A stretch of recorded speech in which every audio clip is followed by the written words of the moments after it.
Hello, welcome, happy Sunday everyone. It is Sunday, it is the weekend, it is that time of week, it's Warhammer Sunday time. Hello everyone, welcome.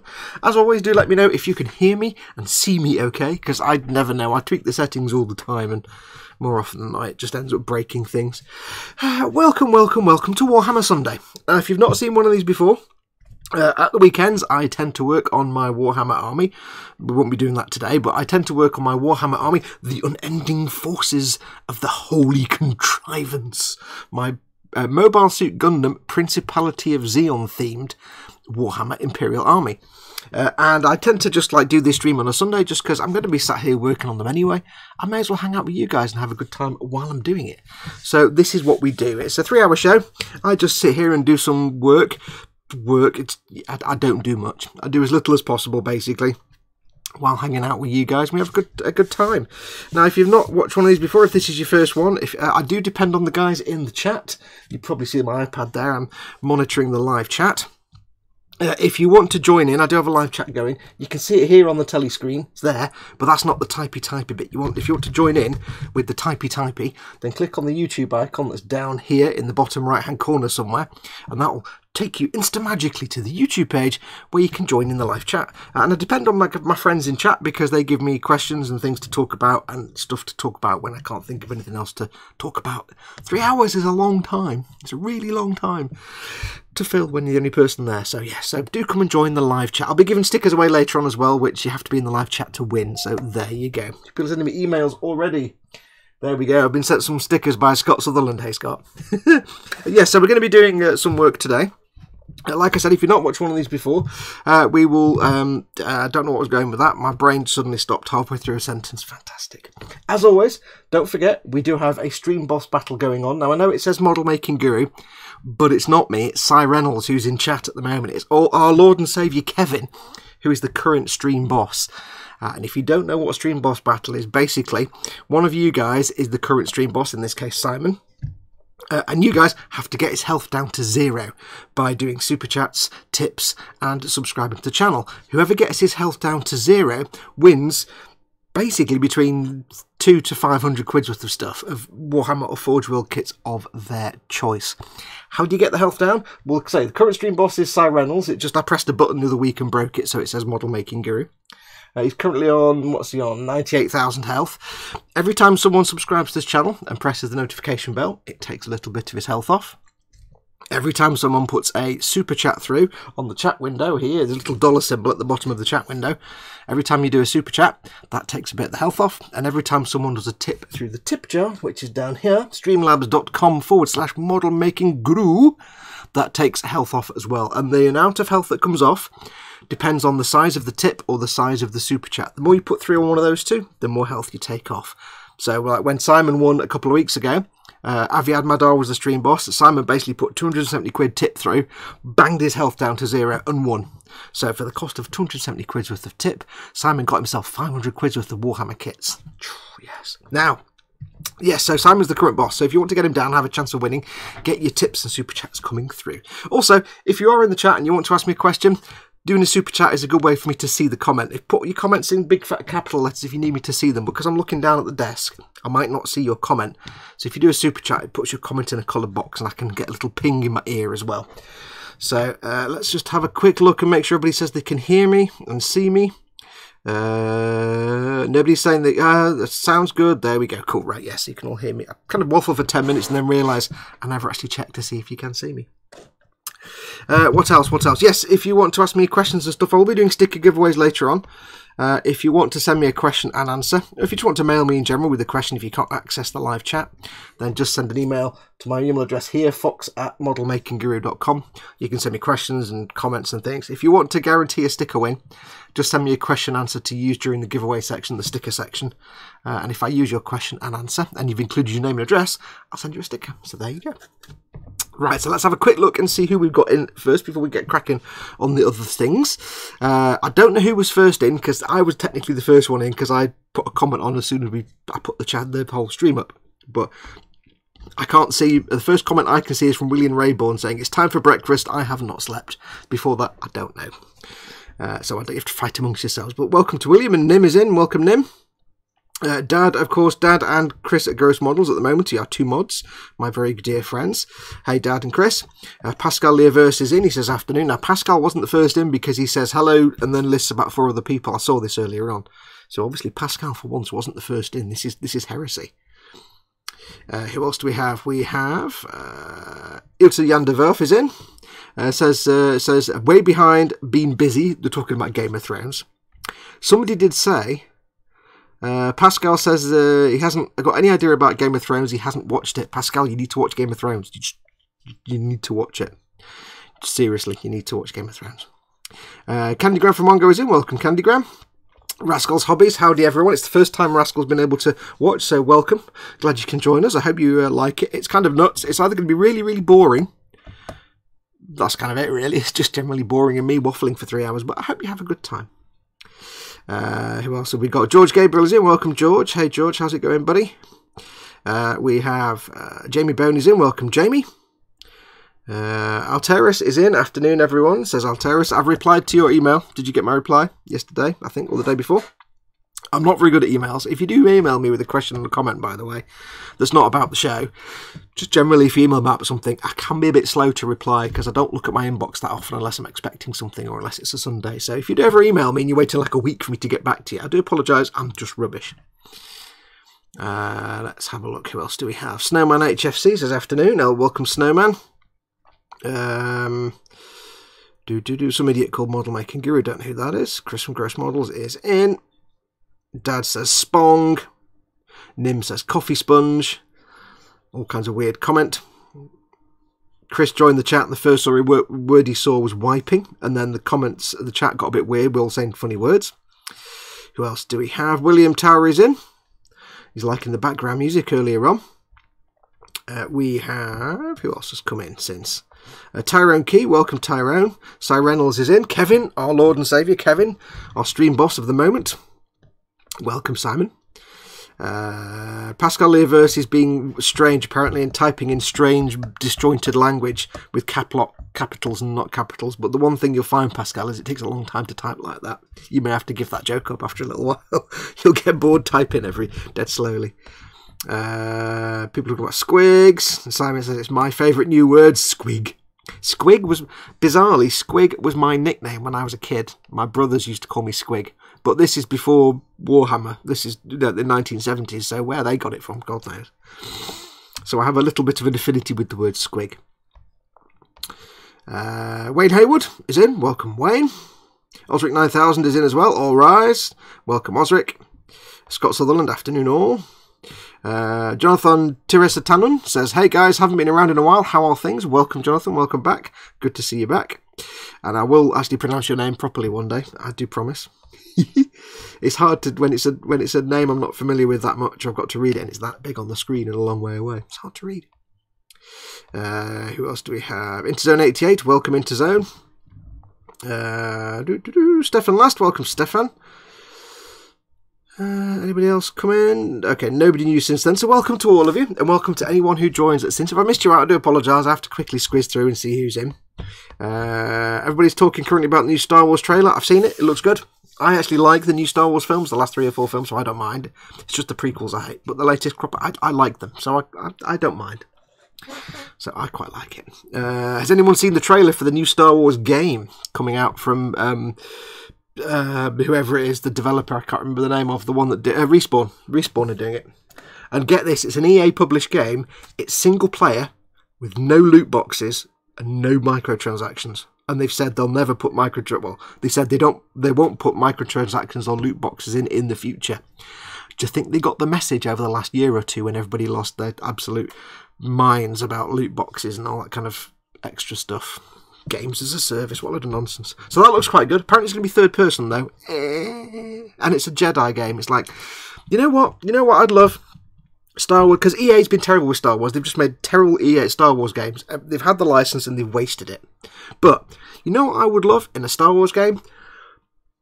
I don't want to be a Jedi. I want to be a first-person shooter, maybe. Like, go back to Dark Forces time. First-person shooting, bit of puzzle solving. Classic, that kind of game. I don't want Jedi powers all the time. So, I mean, it's good, it's fun, but sometimes I just want to be a dude. I want to be a dude. I did download Republic Commando, but I haven't played that since it came out, so I've got to try that at some point. I did download it. It was free. It was free on Games with Gold. Pascal Lerver says, damn, forgot to type with this style. Yes, he's typing in kind of crazy talk, but you will find it does take a while to type anything. Let's have a look. Stefan Last just finished season 8 of Game of Thrones. Brilliant stuff. Currently halfway through the 8th season of The Walking Dead. After that, Homeland season 7 awaits. Yeah, I'm a binger. You need to watch Bones, House. You need to watch... What else can you binge? I'm trying to think now. Everything basically. All the Star Treks. All that. Yes. Spid is in. Good afternoon, ladies and gentlemen. Welcome, Spid.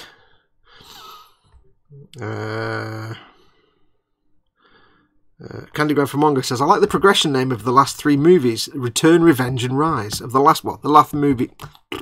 Teeth in. The last movie of the trilogies of each of the 3: Return, Revenge, and Rise. Anyway, yes, before we have the chat erupting in a cleaning fire of Star Wars fanboyism, I'm looking forward to it. Candygram from Mongo says, my wife also informed me this morning that we now own a screen-used part of an R2KT, a very special joy to those of us in the R2 Builders Club. I'm planning a suitable display for it now. Wow. Wow. Stefan Lass says, Bones is done. Good, man. Then you need to watch Stargate, all of Stargate. You need to watch Stargate. You need to watch, what did I say, House, Elementary, Farscape. You need definitely, that's on Amazon Prime now, Farscape. Definitely need to watch that. All the Star Treks, obviously Deep Space Nine is the best one out of all those. So I'd say Deep Space Nine, and if you want to, some of the other Star Treks, if you want to. Does anyone else get shiny object syndrome when model making and just have a ton of progress models but never finish any, says George Gabriel. This is normal. This is how things go. Welcome to having a stash. If you're a proper hardcore model maker, you have the thing you're working on, you have a stash of kits you'll get round to at some point, and a stash of kits you've got halfway through. Half of the boxes in your stash, or a number of the boxes in your stash, should have half-built things in them. I'm looking up at the perfect grade Zaku. Yeah. So it's normal, don't worry. We're all completely distracted by shinies. That's how it works. Right, anyway, let's crack on. So, today we're not going to be working on the unending forces of the Holy Contrivance, but what I do want to show you very quickly is where I got up to on the Chimera that we've been working on for the last few weeks. I started doing the chipping in last week's show, and I've done that now. The chipping has been done. I carried on with the green, and then I went in, if you remember, with the Rhinox hide for little rusty patches in some of the chips. That's now been done. I did a lot of rust work on. Let me zoom in a little bit for you so you can see. Hang on. Where is the zoom control? Zoom control to Major Tom. There we go. Zoom in a bit. Don't want to zoom too much because obviously being a digital camera, picture quality is gash. There we go. We zoomed in a little bit, but you can see there I've got rust on the top and the bottom. Now, this looks a bit extreme. I know this.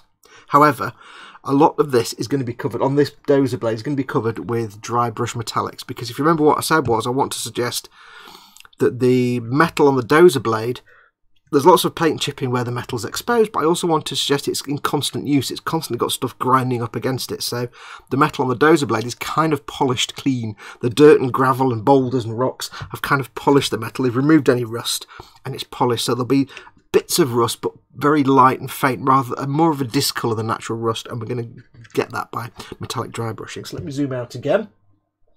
Zooming out again. Where are we? There we go. Can I zoom out any further? Nope, there we go. Right, so, yes, there we go. So, that's where we're up to at the moment. It's been chipped. It's been had little rust chips on some of them. It's still got a lot of work to do left. It looks a bit spotty, a bit like it's picked up a disease from somewhere. Maybe it's picked up a disease in its gentleman's area. But still got a bit of work to do on that. But we need to do perhaps a filter or something to bring all the chips and the base colours together. And then we'll have weathering to do on the tracks and things like that. It depends how far I take it. And obviously I've got to paint the figure. So still lots to do on that. But we're not working on that today. I just wanted to show you where I got up to after last week's show. And remember how I put the decal on here and chipped away at it? It's just overpainting. Overpainting makes that look nice and chipped. So that's off to one side. If you're also wondering, just while I'll give you a little teaser. The latest episode of the Squishy U-Boat went up on Thursday, episode 4. Episode 5 is in pre-release, not pre-release, early access for patrons. But this is where we're up to so far with the little tiny Squishy U-Boat. Yes, we've got the flags on there, we've got the tonnage pennants. So that's where we're up to on the little U-Boat. Episode 5 should be available on the YouTubes for everybody, I think Thursday. So keep your eyes open, but that's where we're up to with that. It's not finished yet, still got lots to do. But today, we are doing something else. Oh, Paul from Team Inep's in. Welcome, Paul. Like and subscribe. What we are doing today is we are working on the Vex Machinator, the Archlord Discordant. When I see Machinator, I just think of Arnie. I am the Machinator. Get to the chopper. The T-1000 will definitely try to acquire you there. I would. Yeah, I won't do any more Arnie impressions. So, we're going to work on this today. Now, this isn't mine. Let me explain. About a week ago, Mama Fox was on the Facebooks on a little iPad. And she was looking at the Facebook page for my local Warhammer store. And she went, oh, I want that. So, I pre-ordered it for her. And I picked it up on Saturday. And this is Mama Fox's model. This is actually for her. This is nothing to do with me. She went, I want that.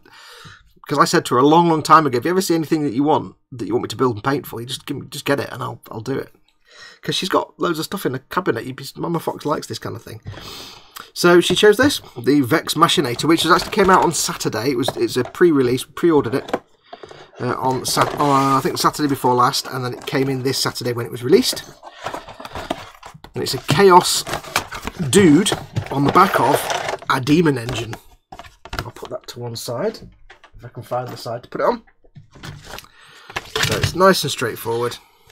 It's not a massive. Chris at Gross Model says, oh, I thought it was a bigger box. It's not massive. It's only on a standard. What size is that? Whatever size base that is. It's a bit like the. I don't know. Is it the kind of Belisarius Call size? I'm not sure, but bigger, obviously, because it's got the creature. Apparently, though, I've not had a look at the stats, but apparently I have heard tell it's it's quite a force on the tabletop. Its strength, its power. I'm not familiar with power. I know points, but on the tabletop, its power is 9. It's 9 power, so I assume it's not a delicate thing by any long chalk. It's quite an imposing thing to put on your army, which sounds cool. It says your mum's got really good taste, Fox. She has. So let's have a quick read of what it says. It says in words.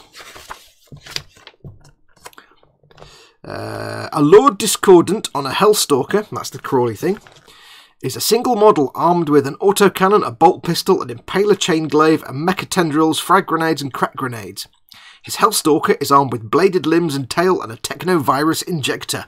Yes, always have a technovirus injector on your mount of choice. So what we're going to do today is I'm just going to start building this basically. Now, if you watch my latest Warhammer Conquest video, I need to speed the process up because I'm getting far behind on Conquest videos. So this week coming up, my plan is to work on the 5 Space Marines I've got to get painted up following the magazine. And I've got all my storage crates and barrels and ammo crates and stuff I need to paint. They're going to get a proper full paint job. So this week I'm going to get them done, hopefully. Get the 6 Space Marines painted up as a short episode following the magazine. Get the rest done as a proper paint job. And if I've got time, get this started, at least started, if not finished, for Mama Fox so she can have it done. Because if I don't do this now and try and get it done this week, because I'm taking a break from the U-boat, that's getting put on pause for a week while I try and catch up. If I don't do this now, it's going to have to wait till after the Caesar being, after the Millennium Falcon, so it's going to be months. So I want to try and get this done this week. Also, I'm afraid it's tea this week, not coffee. I know. I made the terrible mistake of starting the day with a big cup of coffee like this, and now I'm all coffeeed out. So I've actually got a cup of very, very sweet tea. There's like 6 sugars in there. Oh yeah. Oh yeah. Right, what's chat doing very quickly? 6/100 isn't halfway. What are we talking about? William Towery says Big Bang Theory. I could never get into Big Bang Theory, and I could never actually get into it. I just didn't find it funny. Just me, I guess. Each to their own. Stefan Lass says, seen all Stargates 2, recently watched the first season of the new Star Trek Discovery, kind of liked it. Second season is much better. Season 1's alright, season 2 is much better, although it kind of tapers back again towards the end, towards the current episode, but it's alright. I'm enjoying Discovery. The thing that gets me is, though, that I'm a sucker for DS9 and that era of Star Trek. So I'm watching the Orville as well, and to me, if you take the humour out, the Orville is more DS9 than, or, you know, Next Generation than Discovery is. So I wish there could be a mixture of the Orville, but with Discovery, and the Orville just shows that CBS could make a Star Trek series that could very much follow things like Next Gen and DS9 and Voyager, you know, in that style and that kind of thing. Apart from, you know, take out the copyright issues, obviously they can't do that, but there's still a place for that kind of series because that's what the Orville is. So it's just not that funny, but it's alright, I like it. The Chimera looks amazing. The nose art and unweathered missile is set it off nicely, says Candygram. Thank you very much. Still got a lot to do. I've got to figure out how to weather the tracks to look interesting. Mama Fox's Vex Machinator, says Candygram. You say you're thinking of Arnie. Why are you impersonating Mario from Glove and Boots instead, says Paul. This is the worst. I love Glove and Boots. Love Glove and Boots so much. It was a bit Mario, wasn't it? I've got to take a fees. I can't do the voice now. Now you tell me to do it. I have to do Mario loud, but if I do it loud, I'll deafen you all because the microphone's weird. So I can't do a Mario. 70mm base. I don't know what's that. It's not Imperial Knight size. It's smaller. What does it say in the blurb? Does it actually list the size? It doesn't actually say what size the base is. If anyone can remind me, I don't know what size. It doesn't actually say on it. Don't know. It's not Imperial Knight size. That's a bit bigger. Let's have a look. I shall build something like this and sneak it into my mum's collection of cute little ceramic figurines, says Candygram. Do it. Crap grenades, asks Stefan. No, crack grenades, but you never know. They're apparently not that good. So you might be accurate the first time. That's the first Games Workshop kit that's made my jaw drop when I first saw the picture, says Osric. Go and have a look at Archaon the Ever-Chosen. Archaon the Ever-Chosen. I need to get that at some point. Archaon the Ever-Chosen is a beautiful looking kit. I need to do that at some point. That will make your jaw drop. Oh, 6 out of 100 when you were saying you had lots of half-finished models. The Agostini Falcon in 100 pots. Shut up! Banned. There's nowhere to take a feces, says Paul at Team Inept. Yeah, I can't do that. I have to do it loud. You can't do Mario quietly, so. That's simply a flight base. GW don't generally denote a size, they just call it a flight base. Yeah, that's kind of, I think that was, I can't remember how big the one with my Storm Wolf was. It was bigger than that. They do have different sizes. I think they have different sizes though, but I don't know what they call them. Anyway, Not to worry. Cynical Manx says, I've got the D'Agostini Falcon still in its wrappings at Gross Models, just haven't got time to do it justice yet. I got 6 episodes in, I've got a wardrobe full of the Millennium Falcon, D'Ag Falcon, in all the unopened packets. Yeah, I didn't get past the cockpit. Anyway, yes, it's a flyer base, basically. It's this, I think it's the medium-sized flyer base. Anyway, let's do some work, shall we?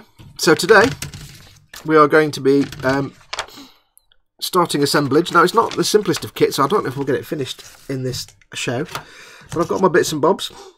I have all the sanding. I've got my God Hand nippers. But I also have my Games Workshop ones for the heavy-duty stuff and the God Hands just for the delicate bits at the end. I don't want to really destroy my God Hands on heavy Games Workshop things. Let me get my helmet of seeing. I'll just move the Chimera somewhere safe. Right, there we go.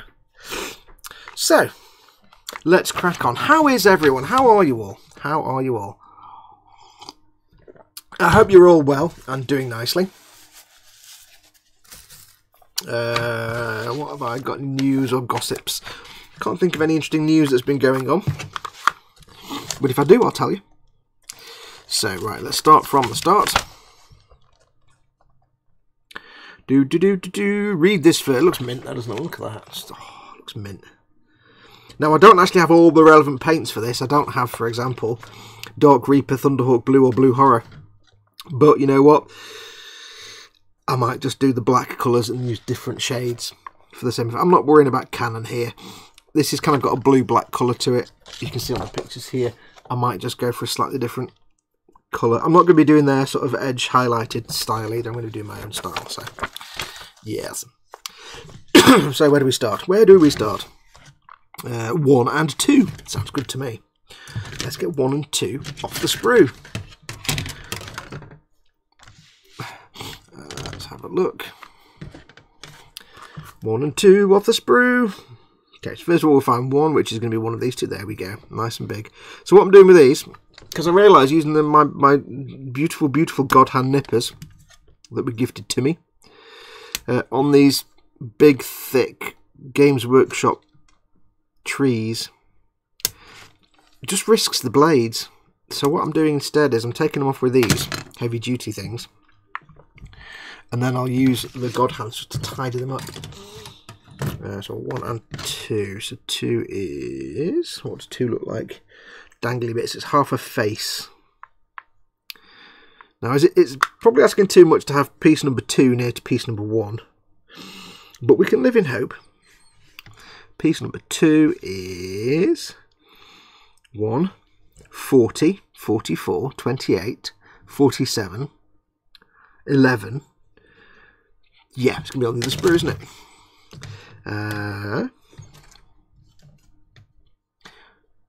What's that one? That looks like a 2. That's a 9. Okay, so we don't want 9, we want 2, which is there. Of course it is. It's right next to 27 and 49. Of course it is. There we go. Nice and shiny. I do. The way Games Workshop does their sprues is a bit like Bethesda making a buggy game before Fallout 76. It's kind of charming in a way. Sometimes it gets annoying, but a lot of times it's just charming now. You know, like Bandai very carefully lay out their sprues so that everything makes sense, whereas Games Workshop just say, you know what, it's just, there's no order to it. Oops. So we get these triminated. So yes, I am hoping to have this done by the end of the week, but I don't know if I will. This brain looks like a brain. Look, brain. I wonder if that is a brain. We'll find out later on. I don't know if I will get it finished, but it'd be nice to get it all finished and done. That'd be rather cool. But I don't know if that will happen. Right, okay, get that bit off there. Oops. So I'm really just using my God Hands to get these little tabs off now. But what I can do, because I've not got the sprue to think about, I can carefully make sure that the nubs go into that part of the blade and not the tips. The one thing you need to do with God Hands is not cut from the tip, because the tips are very delicate. Sometimes you really can't avoid it, but if you can, try to, because the tips are quite delicate. So I'm going to see if I can zoom in a bit for you, because I'm kind of far away there. Just a little bit there. Maybe not too much. Now it's going to drop the quality a bit, but let me know if I... Let me make a mark. Where's my pen? Where's the middle of the screen now? It's there. There. Hang on. Right, that's where the middle of the screen is, roughly. I need to work there. Shout at me in the chat if I go off the middle of the screen. Nim is... She's tired from work. Waiting for her DM to brew his coffee. DM. Candygram says to Nim, I bought my first Gunpla last week, a small ZGMF X20A. I strongly considered a little bear guy because he's too gosh darn cute. Should always have a bear guy. Afternoon Fox says, Reese, hey Reese, RJC Models official. Cynical Max says, don't think her missus would appreciate another Falcon build. Already have half a dozen in various scales and she wasn't too happy with me opening 800 quid on the D'Agostini. Yes. Incidentally, I put this on a post on the Facebook in the Boom Hut the other day when somebody put up a picture of some of the sidewalls for their Bandai Falcon, and I pointed out that the big sort of chunky thing that's, if you look at the cockpit on the Falcon, there's a big chunky thing on either side of the main hull, was half of the engine block of a Tamiya 1/8 scale Porsche Carrera. It's a very old kit. I don't think it exists anymore. However, I found out today D'Agostini do a 1/8 scale Porsche Carrera. But it's, I think, mostly in metal. So, yeah, and it's £800. So there you go. Osric 9000 says, bought some Blightlord Terminators today. Going to build them now. Cool. Nice one. Terminator.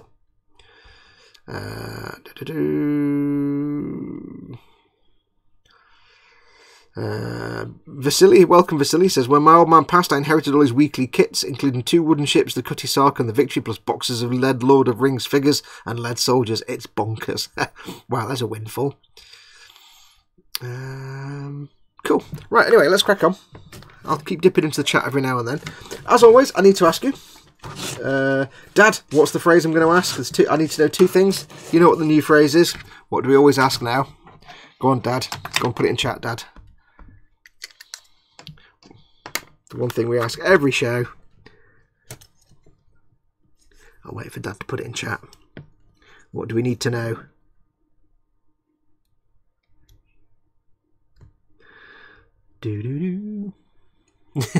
Gross Model says, what are you wearing? Now that's a different conversation altogether. Bench and belly, says Dad. Yep. So while we're doing this, knowing that you're all on different time zones, what's in your belly and what's on your bench? So what you're working on right now, and what are you either going to have for tea, or what did you have for your tea? By tea I mean dinner, your evening meal. On my bench, obviously, is what you're seeing now. For my dinner, I think we're having peck tonight, which, if you live outside the UK, you won't know what that is. It's basically a kind of processed pork and ham meat product. It's kind of pleasant. Have it with chips and veggies. It's a nice, simple meal. Hearty and wholesome. And I shall have a look. Vasily says, not really, Fox. Wish he left me money instead of will. I got a bill. Oh, okay, there. That's not awesome. Dope. A bill, not a will. Oh, dear. Okay, so the nubs aren't too bad. It's a nice soft plastic. Hey, I've got to tell you. I noticed, I was working yesterday. I was grafting away. I was getting all the Space Marines ready from issue 16 of Warhammer Conquest part work, which is 1 Inceptor, 2 something, and 2 something else. I can't remember now. Anyway, the 6 dudes from that particular episode, for some reason, they seem to have changed the plastic for just those guys, because the moment you put glue anywhere near it, my glue brush was blue, because it's blue plastic. But more than with any other of the figures, like the moment they got glue on them, the plastic was just dissolving. It was like, really? It was almost like I was taking paint off or something. It was very strange. So that was kind of weird. The plastic was all squishy and weird.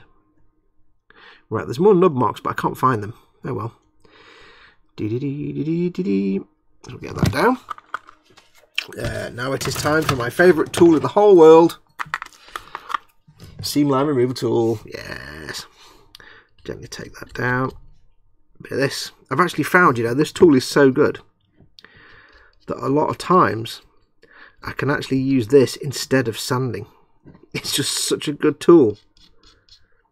Instead of sanding things away, I can just scrape the seam line off and it'll take a little subtle, if it's a subtle nub, it'll take the nub with it and I'll be happiness. So yeah. I shall have a look at the chat in a minute and see what you've all got on your bench and in your belly. This is a tricky one because I don't want to break off this little drool that's on the bit below it, but I've got to anchor it somewhere. There we go. Beat off the seam line. See, it's buildy time, so you get the chance to potentially see me stab myself, as I always do. So, always fun to watch the buildy episodes, isn't it? Right, so that's there. I'm going to get a little bit of a sandy. Let's just move those tools, so I'm not trying to grab them. There we go.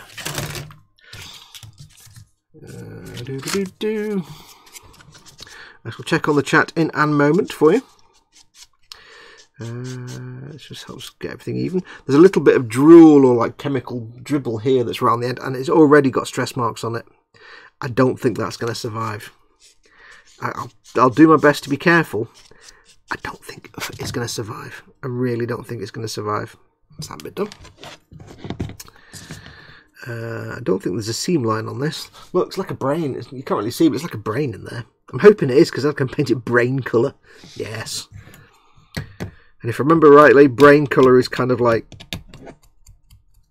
white and Scream of Pink and Emperor's Children, I think, factor into it as well. Because I always remember Duncan on one of his videos painting something.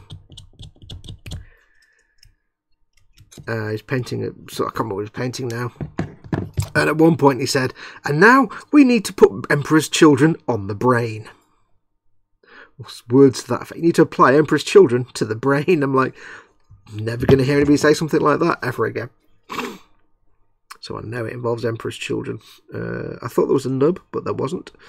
Okay, that's cool. There's a little nub there that I forgot or didn't catch. Come to me, little nub. There you go. Can I avoid sanding? Sometimes I like to use this tool to get rid of little nub marks just because it's less destructive than sanding. Sometimes sanding, you end up sanding a larger area than you intended to. There's not much you can do about it. And sometimes you have no choice at all. So we'll just sand that down a little bit. Is that going to look smooth? And I don't have to worry too much of this because it is a demon engine. It's a chaos thing. So if it looks a bit rough around the edges, that's fine. That's kind of what chaos is. Everything is decaying and stuff. Mine doesn't it nurgle, I suppose, isn't it? I don't know if this is. I'm assuming this is to do with. I don't know actually. This is what's this guy called? He's called a. What's he called? He's called a Lord Discordant. So anybody who knows the lore, is this Nurgle or is this? It's not Zinch, but who is he allied to? I know it's Chaos, but who is a Lord Discordant allied to? Let's have a look at that. Does it say in the blurb?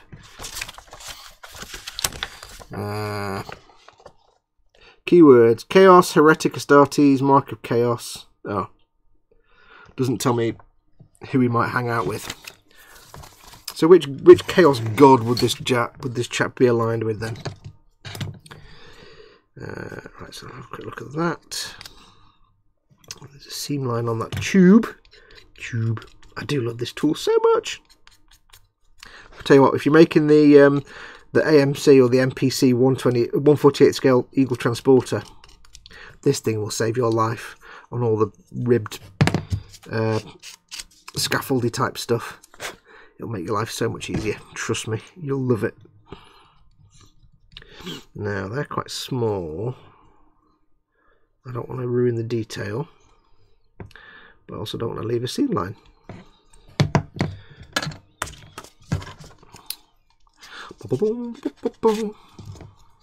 I have a handy tip for you as well with sanding sponges.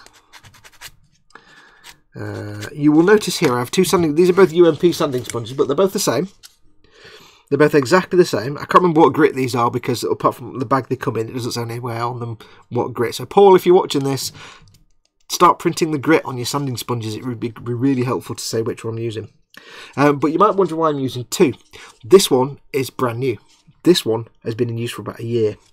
And what I find is they're still perfectly usable, but this one is, because this is brand new, it's still got a bit of grit to it. This one's a bit smoother, and it just means now I've got two sanding sponges, but they give me two different finishes. This one's a bit rough, this one's slightly smoother, so I can use it to step from one to the other. So handy tip, if you're using sanding sponges, don't throw them away when they get used, when they become a bit, you know, in need of replacement.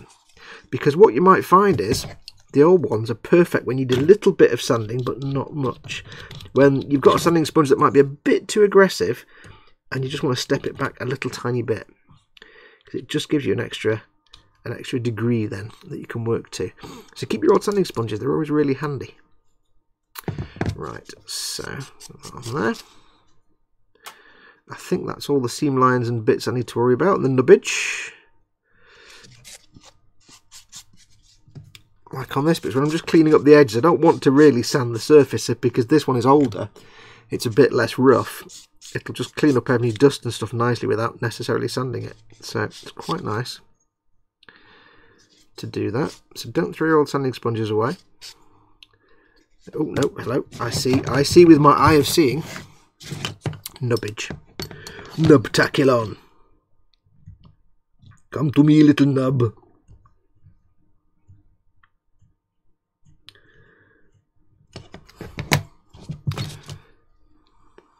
There we go. Lovely. I'm only being really gentle with the sanding. These nubs are really small. Now this is, it looks like it's a really beautiful little sculpt because this is a brand new kit. Literally came out last week, so yes. What's next? What's next? I need to glue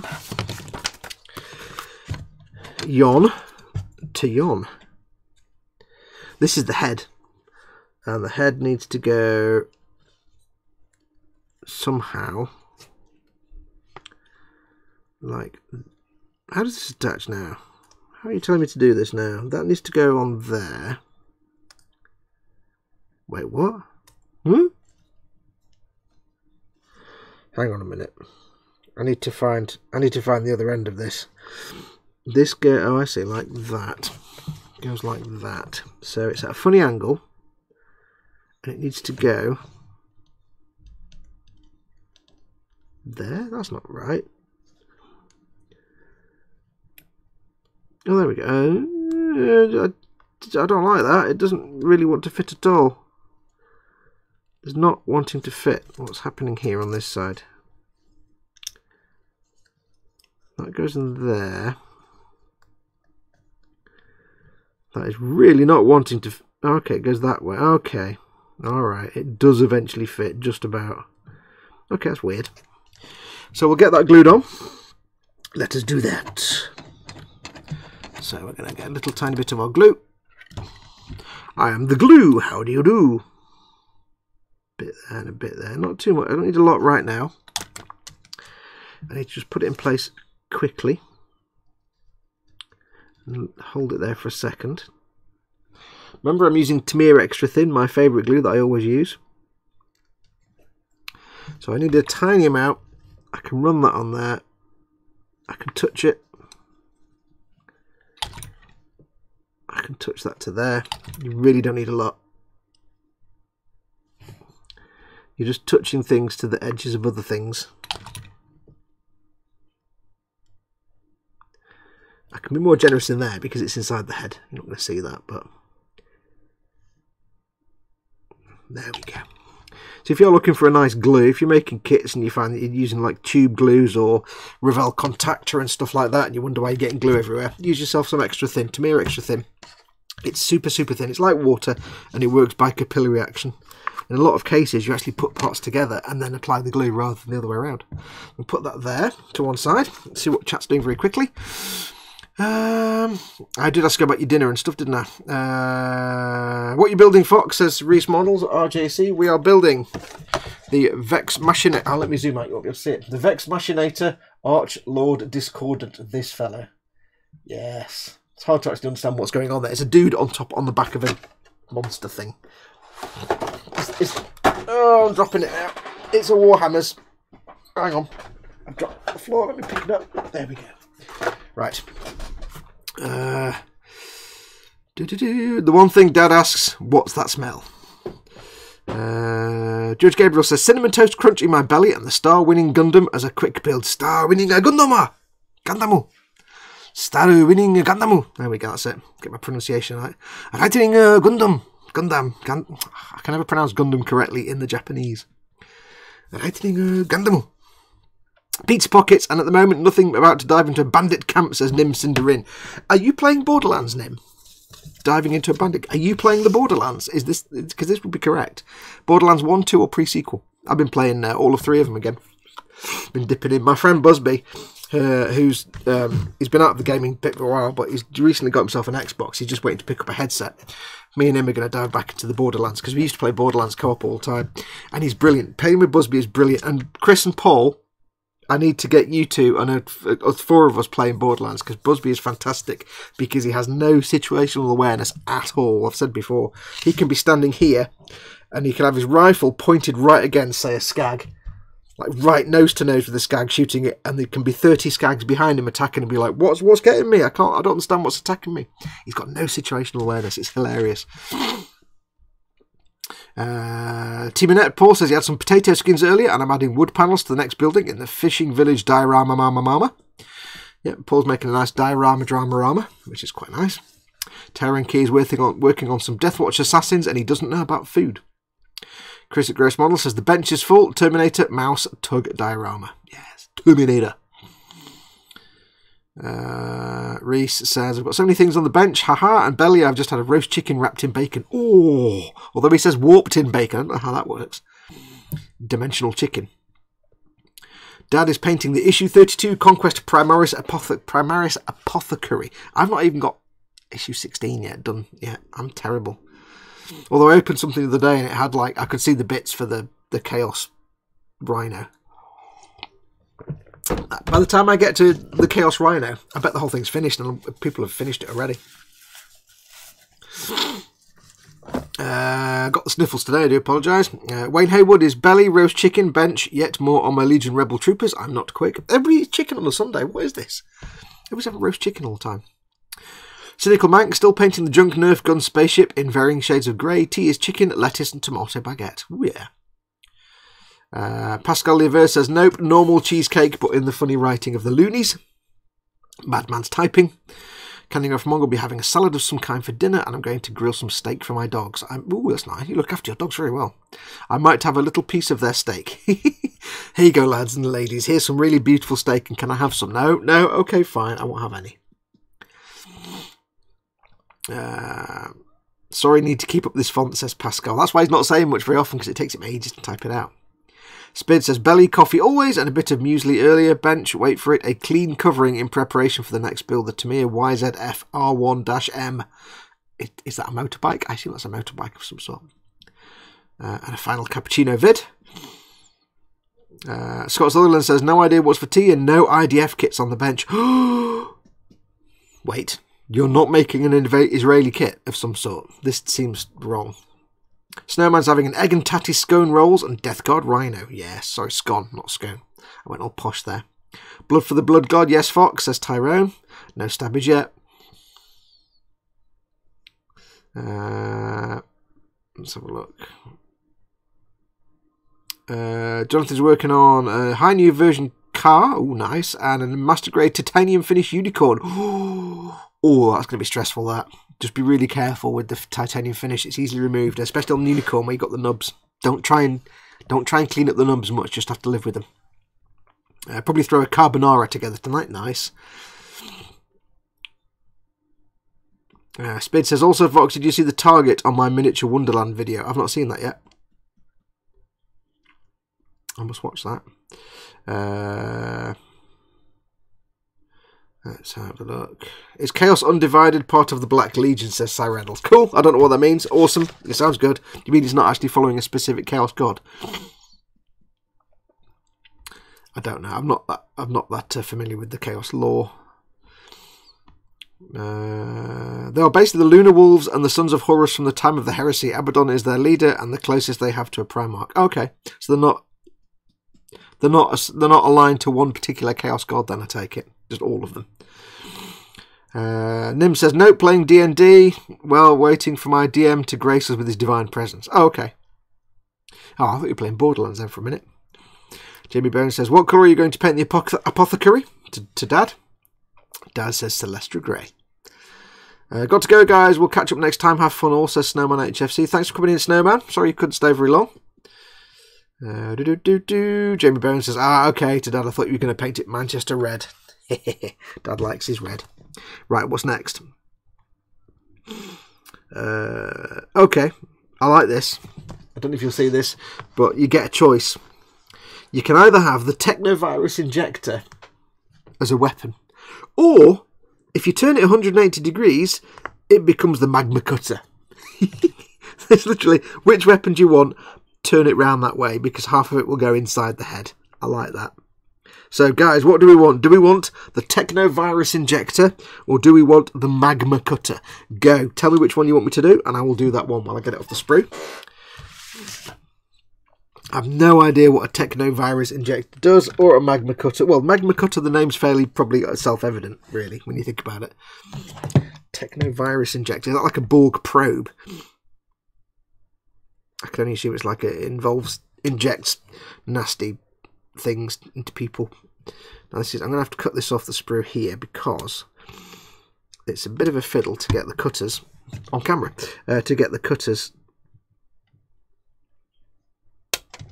in the little hole.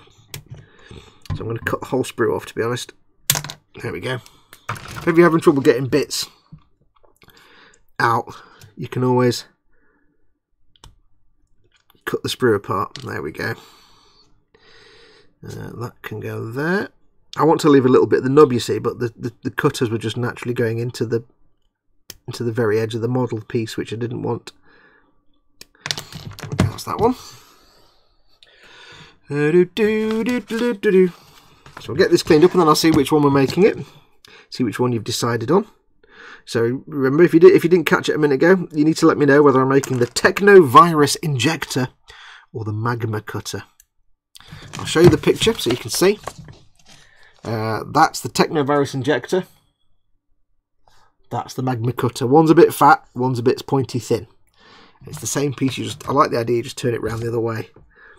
It's two pieces in one. Also, I need to remember where the hell the camera is. That would be a good thing. Camera's there. There we go. Do. On the subject of food, the other day we had a takeaway from our local fish and chip shop, and Mama Fox decided she wanted a fry-up, a mixed grill, and they do deliveries. And it's like, oh, they do a mixed grill, cool. I'll try one of those. You know, I thought, they do nice chips. They're quite good with their meats in this chip shop, so a mixed grill might be quite pleasant. Except when we got it, it was already in. It was like in a big plastic tub. So all the meats and things were in a plastic tub with the gravy in there, so it was more like a thick soup. And mine was mostly liver. The meat was mostly liver. And I thought to myself, you know, I'm pretty sure mixed grill is one, maybe two pieces of liver and then other meats, not just liver, one bit of steak and more liver. That's not quite how mixed grill works. I was most disappointed.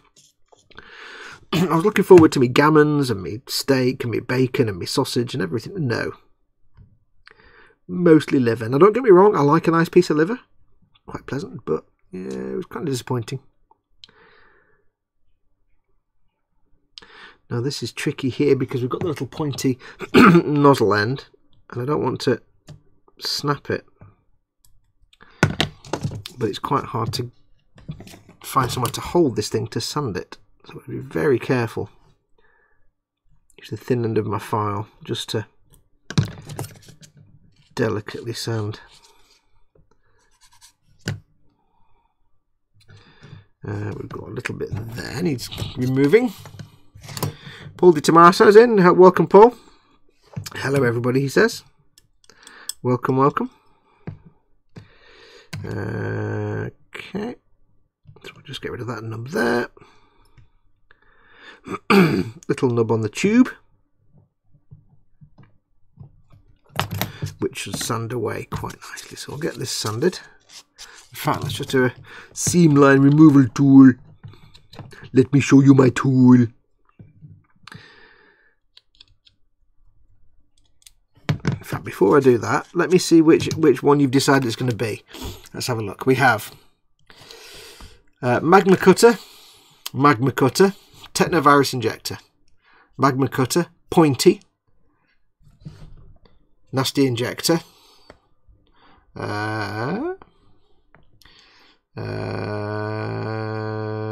Injector, Pointy Nozzle End, and Spade says the virus injector sounds cool, but I think Mama Fox should choose. Shall I go and ask her? I can go on. She won't know what they are, but I can go and ask her. Give me a minute. I will go and ask her. Back in a second. 1 second.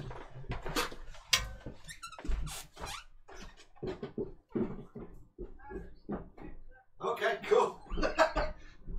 I guess you're watching then. Right, well, it seems that Mama Fox is actually watching the stream, because as I was halfway down the stairs, she shouted virus injector. Hey! Okay, so we're making the pointy end. Cool, I like the pointy end. Right. So, I just need... Now I know then which end to sand away and which end to not worry about.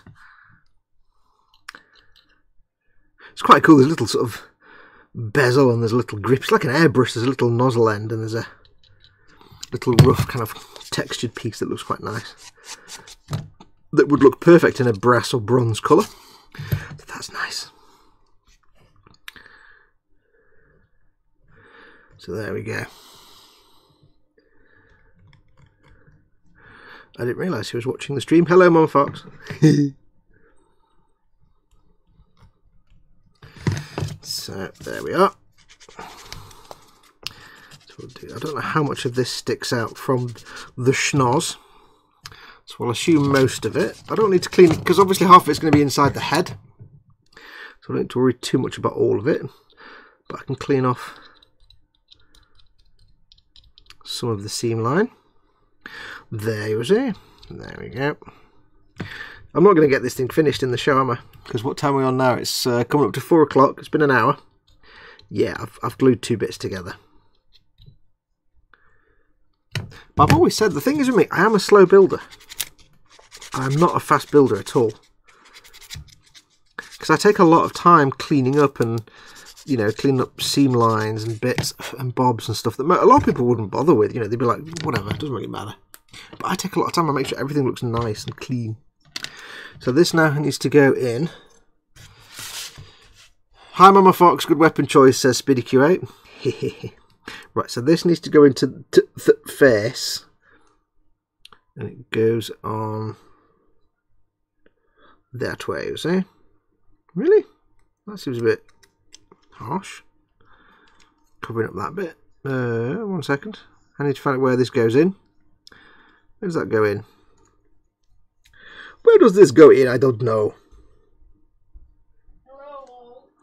Mama Fox says hello to everybody. She just shouted up the stairs. Okay, so that sits on there, like that. Cool. So remember what I said before about the extra thin? I'll just make sure there's no seam lines you can see. I don't know how much of it you'll be able to see after the head is attached. Now, tell you what, we'll clean up the seam line on here. Now, it's not often I use my knife to clean up seam lines, but where it's a little tiny area that I can't get my seam line removal tool in, I'll use a knife. And if you're wondering why I use a seam line removal tool and not just my knife blade like this normally, do you need the seam line removal tool? Is it something you need to buy? You don't need to. I just find it much better than a knife blade because it's not flexible. The knife blade bends, whereas this thing is just, it's not bending anywhere. And because it's not flexible, it tends to, a knife blade will move around and bend and flex and skitter across the surface and be a pain in the bum. the knife blade, you're not going to see that bit, the knife blade does that. It makes little dings and chips and scratches and stuff, whereas the removal tool doesn't do that. So it can give you a nice flat smooth surface. Got to be super careful of this pointy end, I don't want to damage it.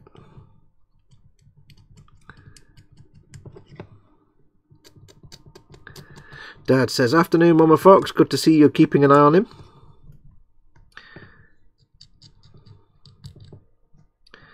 But who watches the watcher? There's the question.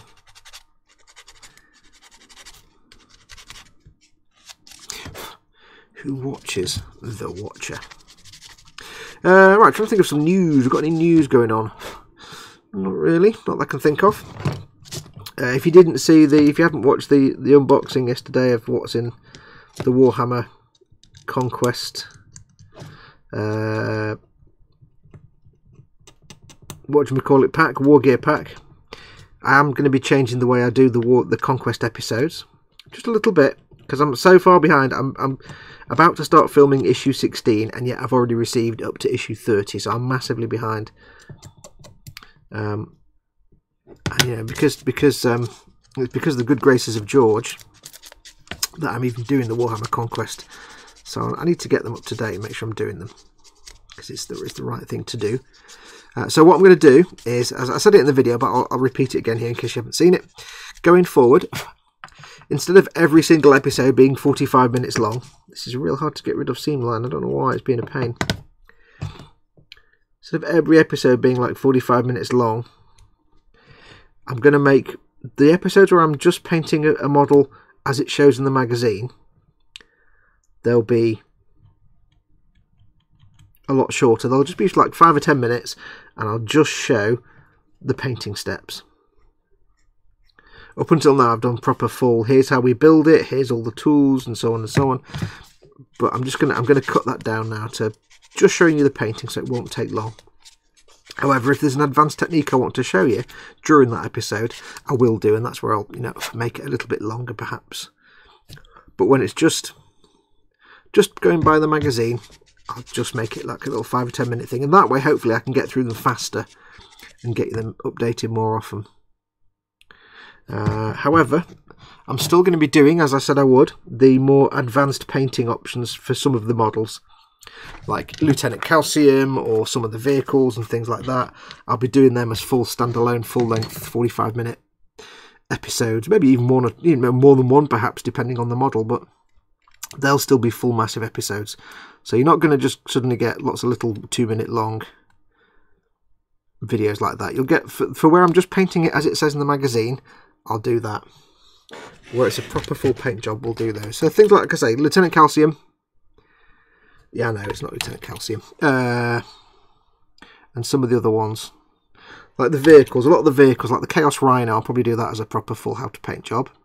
I'm going to be doing one for the shipping containers and all the ammo crates and stuff, just because that's kind of fun and it won't take long to paint those. So I may as well show you how to paint those quite nicely. I can show you some handy chipping techniques and things for those. So that should be interesting. And things like, you know, the Primaris Repulsor and things when we eventually get there, stuff like that, that'll be great to paint and do a proper full paint job. So vehicles and things like that, you'll get the full paint job. Right, so that's the Technovirus injector is now applied. Does that mean it just injects you with really bad dance music? Techno. Yeah, me doing beatbox. Did anybody, I don't know if any of you watched it, but did any of you should always watch past the credits on my video. Not every time, but quite often. I put little silly things at the end. And I think it was the last U-boat one, it might have been. I was filming something and I had to hairdryer something, so I sat there going, just doing little beatbox noises, just because I could. And of course I forgot I was filming, so I'm doing these little beatboxes while I'm hairdrying something. So I kept that and stuck it at the end. So I hope you saw that. Let's have a look. Oh, Thy Creator's in. Welcome, Thy Creator. It's cool to watch. You should do this every day, says Rascal's Hobbies. I'd love to, but I can't because I need to do proper videos as well. Yeah, I do like doing live stream stuff. There are more live streams coming along. It's just that when I'm doing streams like this, it has to be things that I can be distracted doing. So things like assembling or doing water slide decals is a great one. I can't really do this while I'm doing complicated builds because I have to pay attention. And if I was doing commissions, I don't do commissions anymore, but yes. But yeah, I do like doing live streams. They're kind of low maintenance. It's like, what people don't realise is that making actual normal videos takes a long time. What do I need next? Next I need 4. Piece number 4. Yeah, so if you watch, like, if I do a little sort of, you know, one of my standard, it's the best way to explain it now. Right, I need part number 4. I've got to find it first. Where is part number 4? Part number 4? What does it look like? It looks like that. Okay. Yeah, it's when you're doing a proper video, even if it's just a quick 10-minute video, that 10-minute video could be 4 days of work of filming. Like painting a figure, like painting a miniature. That could be a 5-minute video, but that could be 2 days of painting, because it's not just 2 days of painting. It's 2 days of setting up the camera, making sure everything's recording, doing quick checks, do the talking, start doing what you need to be doing, like the painting, film a little bit, then stop, transfer the video, go back to finishing the painting that you were doing, and then when that's all done, you've got to edit all the video together. But don't forget, of course, you have to add into that as well the fact that if you're kind of a normal person like me, you'll flub your lines all the time. Not that you have, I don't have pre-written lines, but I'll say something wrong, or I have to do multiple takes. And as I've gotten older, for some reason, it's got harder to do. It's got harder to do that. So it might be that, you know, you see me painting you see me, like, I might talk for 1 minute and then paint for 2 minutes. That might be the 20th take, because I've messed up the speaking before I've done the painting. So, you know, a 5-minute video can take a week, or it can take a day, or, you know, a couple of days. So making standard videos is a very long process. Whereas doing a live stream is brilliant, because you just sit there and you just get on with it, like I am now. And you can see how slow I am at doing all this stuff anyway. This needs to go. Where does this need to go? Tyrone Key says, my brother just handed me 30 Skitari Rangers new sprue, as he said he didn't need them. Best brother ever. Yeah, can I have your brother as well? Can he send me 30 Skitari Rangers? That'd be brilliant. That's awesome. I like the Skitari. They are nice kits. I rue the day I decided to get Tempestus Scions, because they look fantastic, but dear God, they're a pain in the arse to make. But yeah, Skitari are a delight to make. The only thing I would say, when you're making them, don't attach the torso to the leg. This is not going on. Get on. Don't attach the torso to the legs.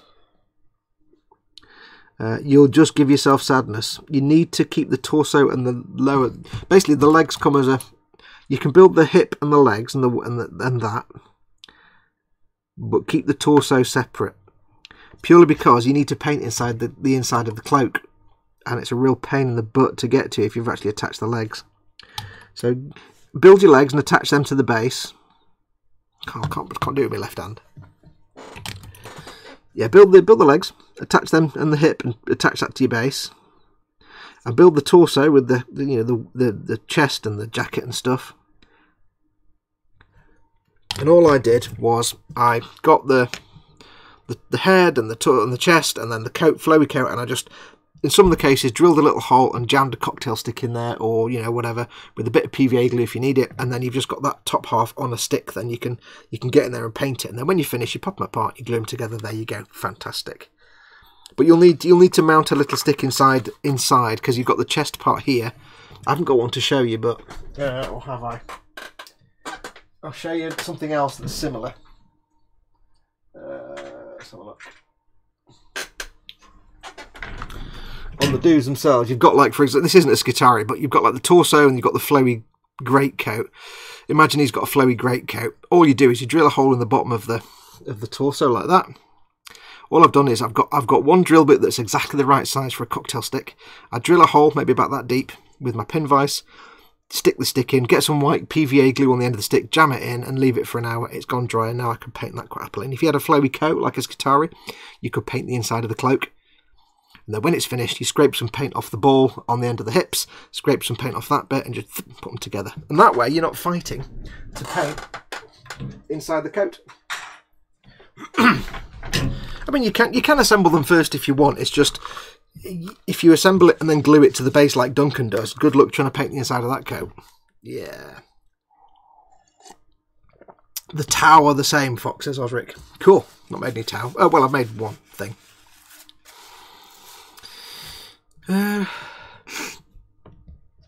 says I'm going to have chili con carnage as named, so it's me making it. Cool. Where are we? What's that, George? Conquest. I hope we get out over here in the US of A, says George. What's that, George? Conquest, asks Dad. And George says, yeah, Dad, Conquest, I got it for Fox. I would like to join in.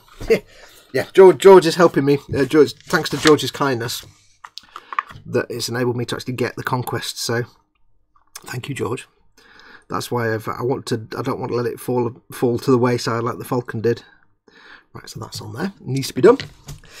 The only thing about, because people have asked this a few times, will they ever get Warhammer Conquest in the USA? The problem is with that is that needs to be part 5. Is that Hachette Partworks do not have an office in North America. They have an office in the UK because they're UK based. They have an office in a few European countries. They have offices. They have one in Australia to cover Australasia.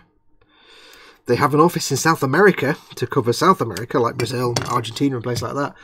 They don't actually have an office in North America anywhere. Hachette do exist in North America because they publish books and things in North America. So they have a publishing arm, but not anything that does the partwork stuff. So I have asked and made inquiries at some of my contacts, and as far as I can tell, they're kind of aware and they want to be able to do it, but right now they've just got no infrastructure there at all. So I don't know. I hope they do. I hope they sort something out. It might be that they publish it through release it through a different publisher, perhaps under license. That would be awesome.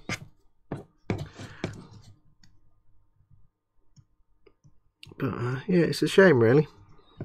I mean, the only other option really is to, if you know someone outside the USA who can order it for you, take delivery of it in their country and then ship it to you. But that's going to be kind of expensive because you're going to have to pay for the magazine and then pay for the shipping. And they're not big. It's like, a padded envelope or might cost, 5 or 10 quid to send it over. But the other problem then you've got is, of course, some of the issues come with things like paints and US import. If I wanted to say, for example, if I wanted to send issue 1 to George, I couldn't, potentially, because it contained paints. And US customs, when you're sending anything like paint, even just pots of paint, not spray cans, but just regular pots of paint, US customs and import, they're just a nightmare. When I've posted stuff to the US before now, and it's been absolutely living hell because you have to fill out so many forms. If you've got any kind of liquids or electronics or anything like that, it becomes an absolute chore. So it's not really that practical, but I hope it does come out.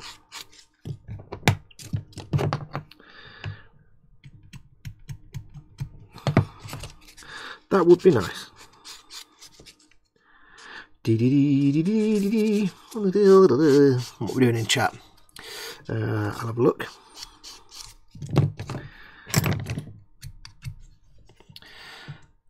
Which reminds me, I think I read somewhere recently that it is actually just about to come out in Australia, or it has just come out in Australia. So it's now available in Australia. Because I think Dad says, I get selected copies for a very good friend in Australia and post them out in lots, George, and then throw in some English goodies. Yes, I think it's actually coming out in Australia, Dad. Yay! But I don't know if you know. I know who you're talking about and what you're talking about, so you'll probably carry on doing that anyway. So, but I think it's just come out in Australia. So if you are in Australia land and you've been looking to get this, it's now available, I believe. I could be wrong, but I'm pretty sure it's just come out, which is cool. Afternoon all. I see the Space Cowboys being built, says the print guru. Yep, we're making the bony chap and his space horse, his evil space horse. Stefan Lass says, going to go fry up some meatballs to go with a huge plate of spaghetti. I'll try to continue following the show on the phone. Oh, spaghetti. Oh, anything with pasta or noodles is now making my planned dinner of peck and chips seem almost uninteresting. I actually got, when we did some shopping the other day, we got a pack of udon noodles. Because I love udon noodles, but I've never made them. So I got this pack of udon noodles, and they were quite pleasant, but they weren't quite as big and fat as I'd hoped. But they were kind of pleasant. So when you're trying to sand in here, get rid of the seam line, but it's really hard to actually get anything in there to sand it, because it's quite small.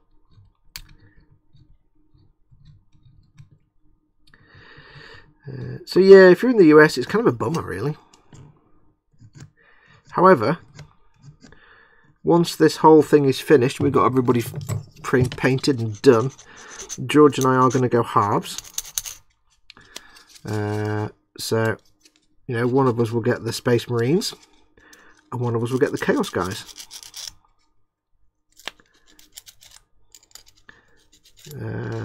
That's why my way of saying thank you to George. He'll basically get a painted army out of it, which is quite nice. But I don't know who's getting what yet. That's all scraped up now. I didn't really want that. Oh well. That's kind of scraped up a little bit now because it's hard to get into. But it's not the end of the world because it is chaos, so it doesn't matter if it's a little bit scratchy because I can just make it look weathered and beaten. So that's not so bad. There's a few scratchy marks there. I've tried to use this is the downside of using a knife for your cleanup. You get these little scrapes and scratchy marks. That's why I don't like using a knife to get rid of seam lines, because the blade bends like that, and it goes across the surface, and you can get little gouge marks. Even if you try really hard not to get them, you get little gouge marks, which is a bit of a pain. But it'll be fine. It'll be fine. I can try and sand them back a little bit, but it is chaos, so I'm going to make it look slightly minging, so it fits with the slightly corroded effect, perhaps. Plus, it's underneath, so it's not the end of the world. I think it's underneath. I don't know. We'll find out. Foxy, how are the mould lines on the Cowboy? Fine. They've been really minimal so far, apart from that one down there. That's a pain to get to. It's a brand new tooling, so absolutely minimal. It has the same problem as every other Chaos kit, that it's full of pointy, stabby things like these. So I've got lots of little perforation marks in my hand, and I can guarantee you half of these little things will snap off by the time I'm finished. So, yes. Perfect Persona. Hi, just chiming in to let you know we do have it in Australia already. We are up to issue 2. Cool, thank you, Perfect Persona. Also, welcome. Not seen you in the chat before. Oh, wow, Perfect will let my friend know, Dad. Yes, I know who you're talking about, Dad. And yes, it is now available. Doodle-doo-doo, doodle-doo-doo. Can one person get multiple sets, or do I have to bother Chris? Says George. Can one person have more than one subscription? I don't know, actually. I don't know how it works. I don't think... I mean, there's nothing stopping you. You could register with different details. You know, register with a different email address and stuff. I think if you tried to register another... Oh, hello. Throwing my visor around. I think if you tried to register twice with the same contact details, you'd probably end up confusing matters. Because, you know, you do hear reports of them being not the best at customer service. So I think anything that upsets the apple cart and makes things more complicated than necessary might go, especially if like you get, I don't know, if you chase up missing issues or something, it might get a bit confusing. So I think for the sake of safety, it's probably worth, if somebody wants to order more than one copy, yeah, have 2 different accounts set up. Doodaloo. I mean, I wouldn't ask me to do it, George, because I don't get to the post office that often. So yeah. So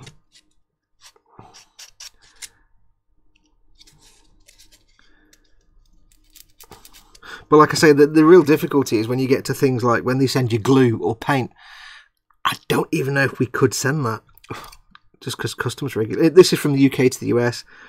Just from experience of sending things to the US before, you know, solvents and things, it's just it can become a living nightmare. Okay, so here's the 2 halves. We have a seam line here in the armour. And I mean, not a seam line, but a gap. We have a gap there, a little tiny gap there, but they're going to be underneath.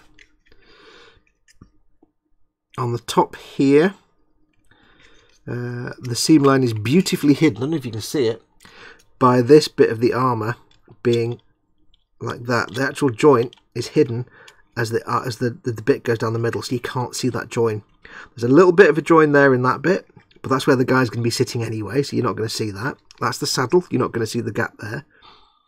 I'm quite impressed with that. So you've got a little bit of a seam line here, but we can tidy that up when we glue it on by default anyway. Perfect, Christina. Yeah, I enjoy your content, so I thought I'd lurk a bit. Lurk away, dude. I can get multiple sets, I'd imagine, George. Can't see why not. So George says, "Sigh." Yeah, I mean, I don't see why you can't get multiple sets. I mean, I don't see it will be impossible. I think it might be a bit of a pain if anything goes wrong or missing, but yeah, it would probably be possible, I would suspect. Although I think for the sake of simplicity, just so you can keep track of which issue is for who, you probably want to set up maybe 2 different email addresses or something. I have an email address, wasn't it, just set up just for that. Right, let's get this attached, shall we? I think it should go straight on there.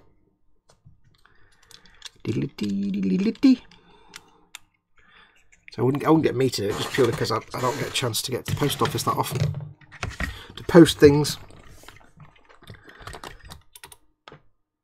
Oops. I can be quite generous with the glue here because I want to fill this seam line a little tiny bit. So I can slap it all over. What do I do, Ted? Slap it on. Yes, that's correct. It goes around the outside here, which is quite nice. It beautifully hides it there in the armour. Just a little bit of capillary action just going into that gap. Now, you might, if you're not used to Mirror Extra Thin before, you might be thinking I'm making a right mess of this. But the glue evaporates away, it flashes off, and you don't see any blobs left. I was saying before, if you're more used to your polystyrene cements, this is a welding cement, it's not a polystyrene cement. So now I don't want to squish it at the top because I don't want glue to bubble out from that bit of trim. However, I do want it to bubble out under here. Because what we can do is we can use that glue bubbling out there, as you don't know if you can see, a little bead of glue that comes out. That can then be sanded back to make that gap disappear. Same one here, a little bit of a sand later on will hide that quite nicely. Get some glue down here. I think in reality, once you've painted this, because it's going to be a dark colour scheme anyway, once you've painted this, I think most of this seam line will disappear. It's either looks like it's going to be really easy to sand away, or it's going to kind of mostly disappear anyway. I think this is where the big seam line issue will be. Let's have a look. Click and drop, Fox. It's easy peasy. Haven't got a printer. It's easy if you've got a printer. I haven't got a printer. I've got nowhere to put a printer. I can't print my own labels out. Let's have a look. Look away, perfect. You're welcome to the madness.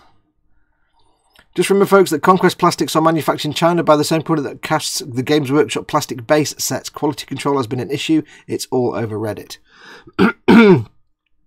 Yeah, I mean, it's not the same plastic as Games Workshop. kits. It's not like this kind of plastic, which I understand completely and know how to work. It's slightly different. The quality is not, it's not bad. It's not bad quality, it's just not fully, I don't know, it's weird. It's kind of like softer and yet brittler at the same time. It doesn't behave the same way when you trim it with your knife blade, or, you know, you're trying to get rid of nubs.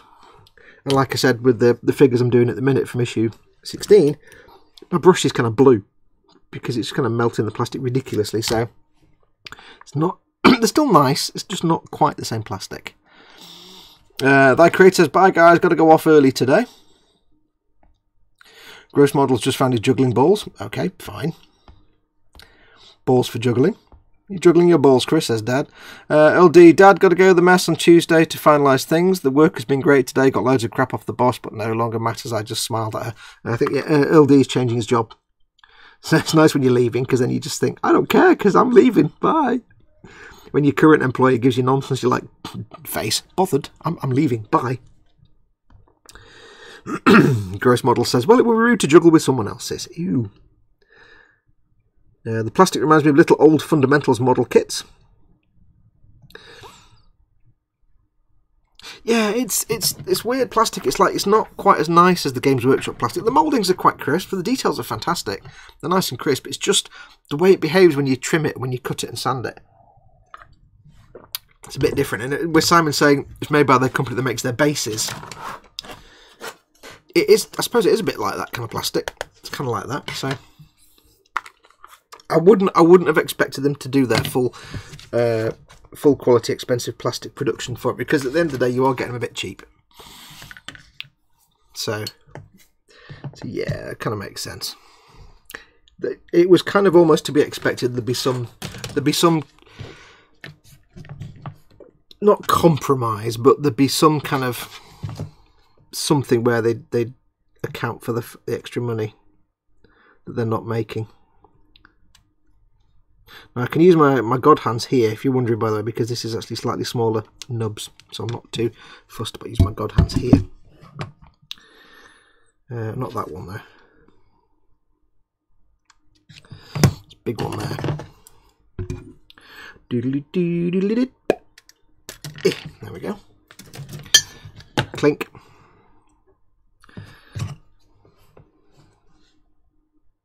The only thing I don't know is, are they going to include water slides? Because right now, there's nothing anywhere that says you're going to get at some point a sheet of water slides with a magazine. Which will be kind of annoying if you didn't, because you can have a lot of ultramarines. And I'm sorry, but I don't want to paint the ultramarines. I mean, they're easy to get, it's just be nice if you got them. Okay, this is fiddly to get anywhere near.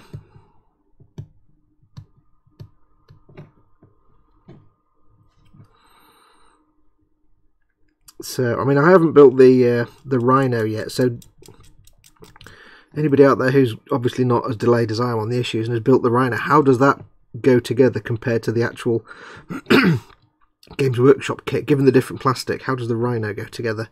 Does everything fit? Does it all go together nicely? Well, the Dreadnought, again, if you compare it to the official kit, how does that come out? Looking and going together. I imagine it's fine. Where's my tool? As long as it stands and melts with plastic cement, I'm happy. I find if the push fit a tiny bit disappointing, though. I bought some Gene Stealers and had a blast posing them. Yeah, you can. Says Perfect Persona. Yeah, it's still the same polystyrene based plastic. You can still use your Tamiya extra thins or your polystyrene cements.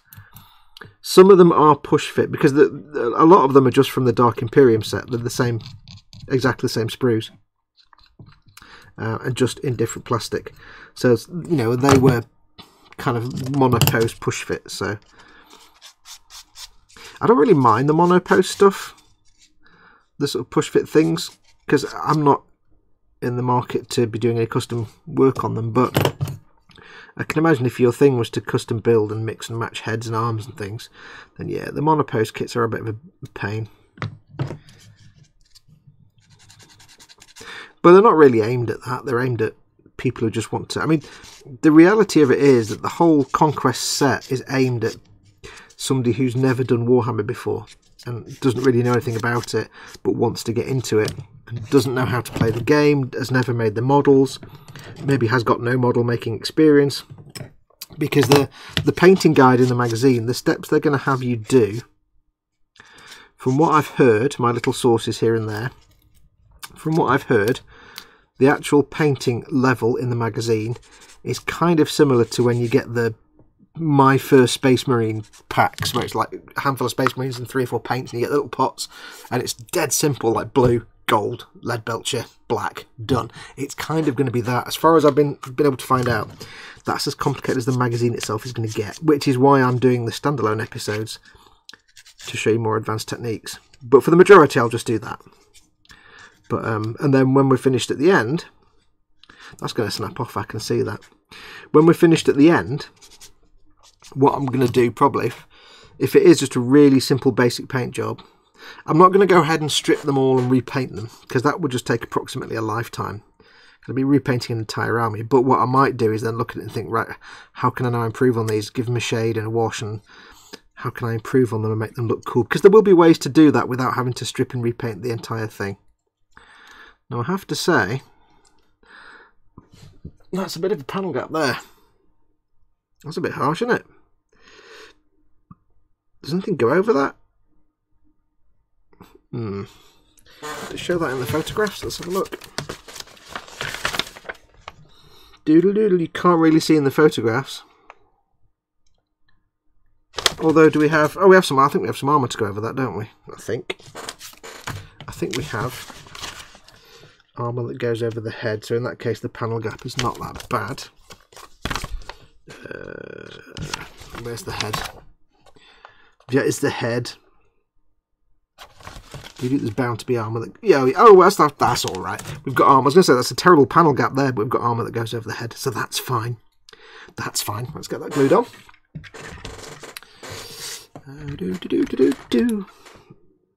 Little bit of glue on this bit. Little bit of glue for you.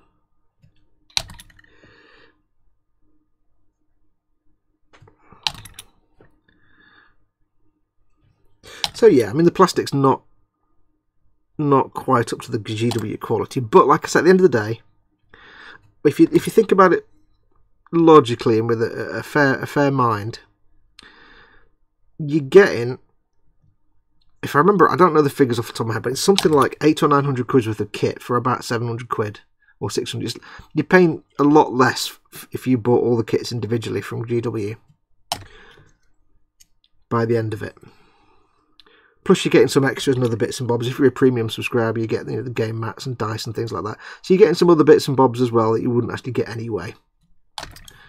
And there's got to be a compromise there somewhere.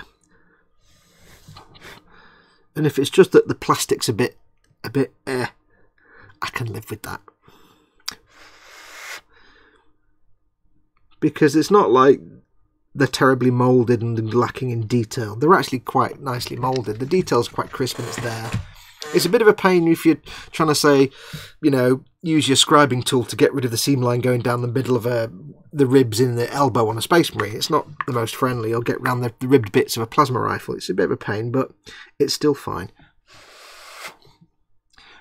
So if you're getting all that for that much off, you can't really complain. Because if you imagine if GW did that themselves, they'd pay a lot more. Right, let's have a quick look at chat. Foxx is not the normal black bases, it's the packs of pre-decorated bases in grey plastic the Chinese... Okay, I've got you. I understand. Understood. Yes, not the guys that make these bases. The guys that make the ones with scenery and stuff already on them. I didn't realise the plastic was different, just a different colour, says the print guru. Yeah, it feels a bit more brittle. Because this plastic is kind of slightly squishy and sculptable. It's almost sculptable. It's nice to carve with your blade. The other stuff is a bit brittle. No excuses now, Chris. We want to see balls. Oh, wait, let me rephrase that. Says Spid. Talking about juggling. Have they actually said it's different plastic? Not officially. it's just, if you've made Warhammer kits, you know it's not quite the same plastic, but it's still good plastic. Don't get me wrong. Like I say, it's not bad plastic. We're not talking like old Airfix kit or crappy Revell kit from 1983 that's just made of shatter. It's not bad plastic at all. The quality of it, the look really nice. The detail is fantastic. Simon Reynolds says the same thing. Neither GW or Hachette have specified as such, but anyone that has worked with GW plastic, even the coloured stuff, knows the difference. It's the same plastic as their base box sets. Yeah. Is it the same plastic? No, ignore me. Prick Guru says, is there a noticeable lack of definition? No, they look fine. They look absolutely fine. Perfect Persona says, do you recommend getting premium for the Hachette one? I don't know, because all you seem to get is, I think you get a few bits. You get the War Gear sets, but the War Gear sets are basically heavy-duty playmats. So you get, instead of the paper thing you get in the magazines, you get a card thing that's like a heavy-duty card playmat, and you get some nice dice, and you get the... Let me zoom out a little bit.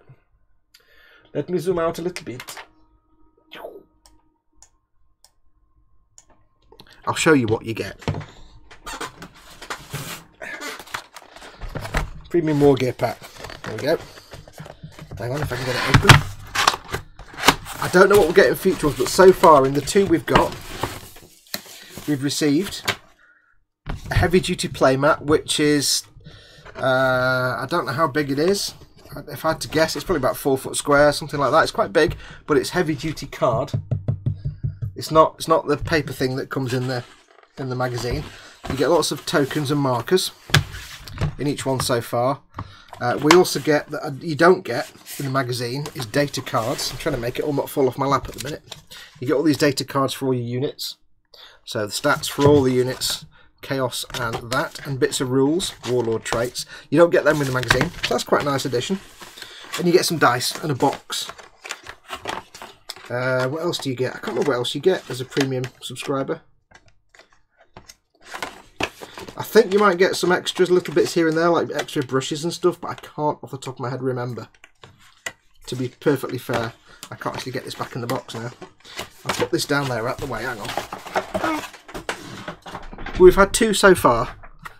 I don't know, but I don't know what comes in them because they haven't said in advance. Right,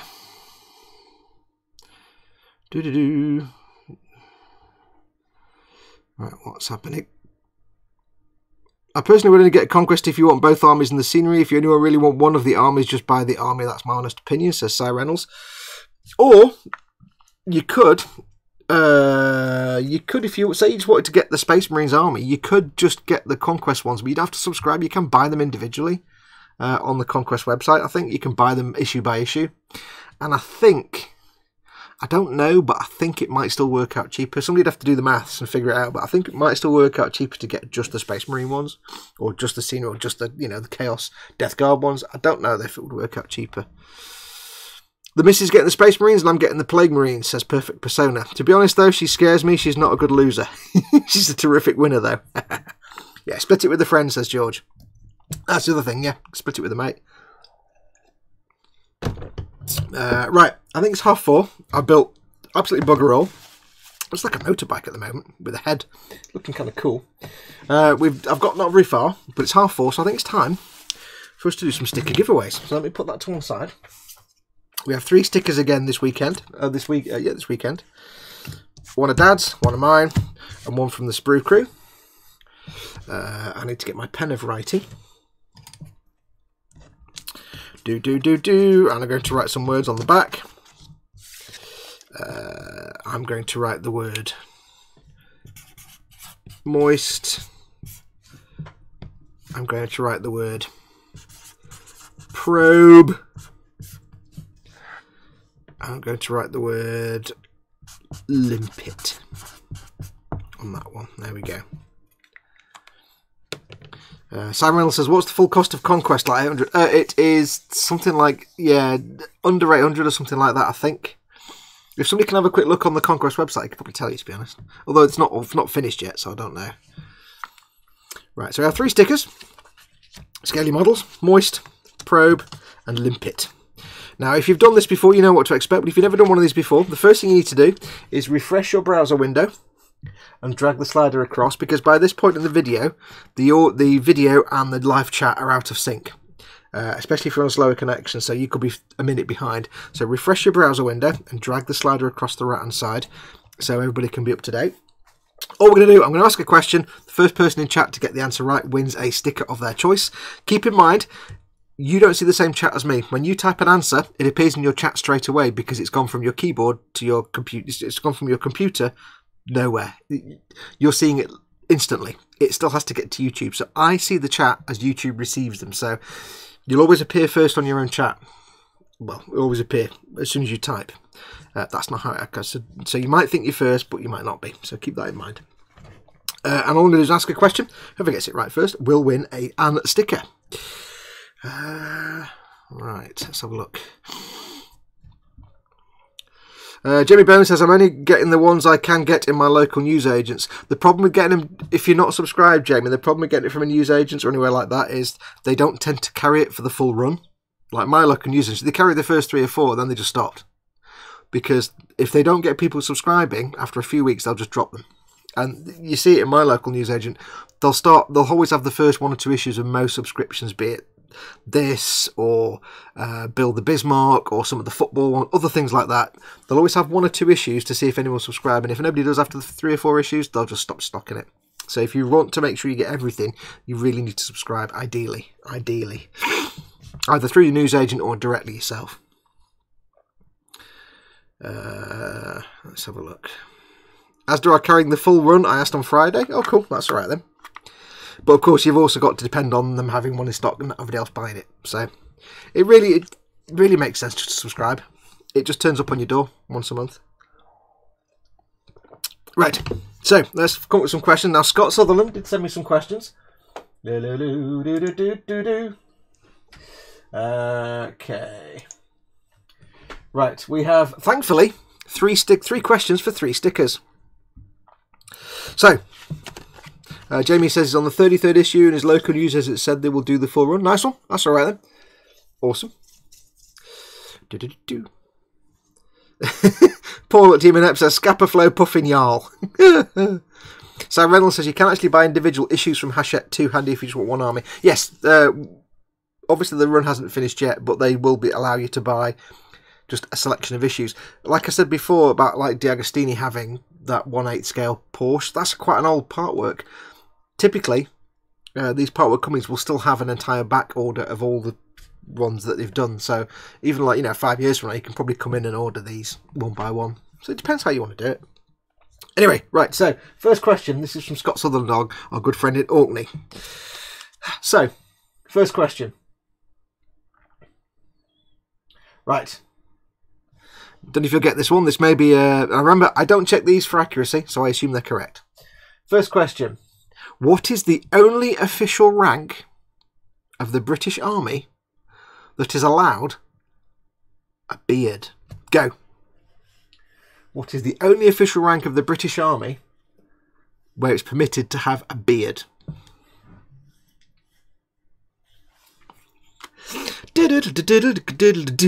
When we've done these stickers, I need to go for a great big wee, so there'll be a brief pause. I'd never heard of this rank before. George Gabriel is spot on with Pioneer Sergeant is the first one in there. Yes, he says the Pioneer Sergeant to protect his face with working the forge. So there you go, Pioneer Sergeant. Well done, George. Which sticker would you like? Would you like Moist? Would you like Probe? Or would you like Limpet? Moist. He's already put the answer in. He knew straight away. He knows how this works. Yes, so there you go. So George, well done. George, put George G just for a moment, I need to. If any of you do win a sticker, all you need to do is once you've won it, send me an email to fox@modelmakingguru.com. It's there, and say that you won whichever sticker. I'll put it to one side with the others. I've got all the others here that need to go out. If you're already waiting for stickers, I do tend to go out, well, say once a month or so and post all the stickers out because I don't live near my post office. So you might be waiting for a few weeks to get a sticker, but don't panic, you will get one. If you're already waiting for 1 or 2 of them, send me another email anyway. If I see 3 or 4 emails from you in my inbox, I know I've got 3 or 4 stickers to send you. So every time you win a sticker, send me an email. Right, next question for probe or limpet. Right, next question is, it's a Warhammer one, which Warhammer Primarch is quoted as saying, nevermore? Go. Which Warhammer Primarch is quoted as saying, nevermore? It's kind of obvious when you know the answer. It's like, really? That's kind of, okay. It's kind of taking the mickey a bit, but there you go. Then again, it's Warhammer, so hey. Edgar Allan Poe. Dunkelgelb, says Jimmy Bone. Sanguinius, no, not Sanguinius. Simon Reynolds says Corvus. Yes, well done. It is Corvus Corax of the Raven Guard. Corax, Corvus, Raven Guard, Nevermore. Yeah, it's Warhammer. There's no such thing as they're subtle like a brick.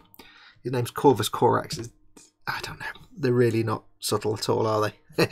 And I would be surprised if Si didn't know that, because Si knows a lot of things about the Warhammers. Which one do you want, Simon? I'm going to sit here and wait in silence.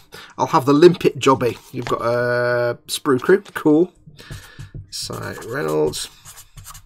Nice one. Lovely, lovely. That leaves only. I'll be the last one anybody picks for the team then. Fine. I don't mind. Last one is one of my stickers. So, let's have a look at the last question. Okay, last question. Everybody ready? Which famous ship sank 107 years ago today? Go. Which ship sank 107 years ago today?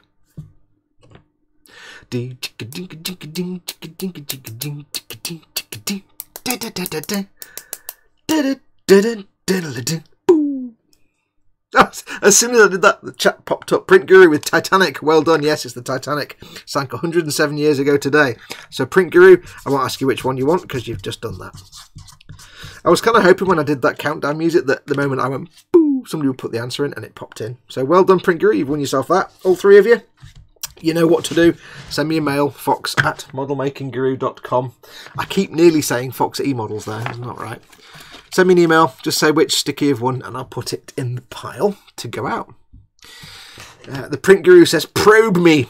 Hang on, I can't get close to the microphone, it's over there. Probe. That one with Leo, says George. Perfect Persona says the Love Boat. The Love... Oh, no, I can't sing it, copyright. Soon we'll be making another run. The Love Boat promises something for everyone. Set a course for adventure, your mind on a new romance. The Love Boat. And yeah, I'm not going to sing it. I know the words, but I'm not going to sing it. Don't ask me why I know the words. I just know the words. So well done to all our stickery winners. Awesome, awesome stuff. I'm going to zoom this camera back in again because we're going to crack on with some more work. There we go. Now, before we go anywhere, Perfect Persona says, please stop. Please stop. Yes. Jamie Bones has got to go. Food is ready. Well, thank you for coming in, Jamie. Pleasure as always. See you tomorrow night for the e-model show. I'm going to go for an enormous weep, so I'm going to put this on the holding pattern for a second. I shall be back momentarily, and I will wash my hands, don't worry.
Ooh, sudden stop of the music there. Back, there we go, back again. I do like that piece of music. It's dead nice. I love the rubber band bass. Just anyway, where were we? Let's carry on. I was going to say something. Can't remember what I was going to say. Team Inept said something and then retracted it. We've been telling him that for years. Oh, please stop. Yes. Soon we'll be making a... No, I can't sing it. I can't sing it. It's copyright. Right, what's next? What is next? It's all this tea and coffee I've been drinking all day. Oh. Makes one need to go for a great big wee. Right, next we've done the body, we've done the stabbity nose part. Stabbity nose part. Next we have 5B and 9 and 10, because you've got to make a exhaust for its butt. It's actually got an exhaust on its exhaust. Perfect Persona says, hi there neighbour. Yeah, it's kind of Mr. Rogers, that music, isn't it? So we want, what did I say? We want 5B, 9 and 10. 5B, 9 und 10, ja, das ist richtig. First we've got to find 5B, 9 and 10. Well, there's 11. There's 9. There we go, 9. 9. Oh, who's emailing me? Let me see what that was. Was that anything important to the show? Oh, cool. Prinker, I got your email. 5B, 9 and 10. Now, here's something. Do any of you guys or girls play Borderlands? And if so, would you like an indispensable link to get a whole shed load of golden keys? 5B, 9 and 10. 5B, 9 and 10.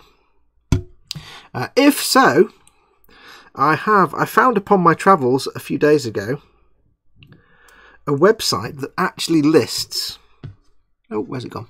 Actually lists all the golden keys ever released for each game. Borderlands, Borderlands 2 and the pre-sequel. And shows if they are still active or not. And many of them actually still are.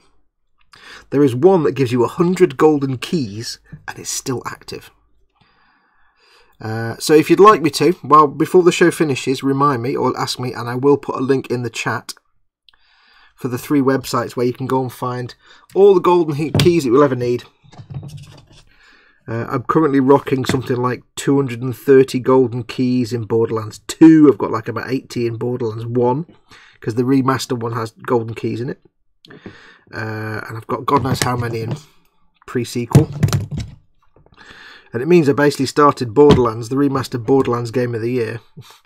Vastly overpowered. It was great fun. It was tremendous fun.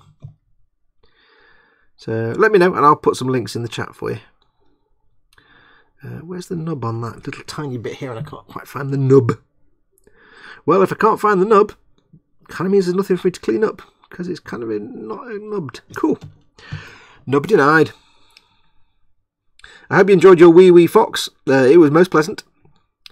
Gross Model says, am I going to need them before we play? What, Borderlands? No, you don't need them. All it is, the golden keys are basically, in each of the games, there's a golden chest. Now in Borderlands, it's right where you start the game. Borderlands 2, you have to kind of get to Sanctuary first, which is a bit of a pain in the bum. Borderlands the pre-sequel, you've got to get to Concordia. So the Borderlands 2 and pre-sequel, you've actually got to get a certain point in the game to get access to the golden chest. But in Borderlands 1, the chest is right there at the start.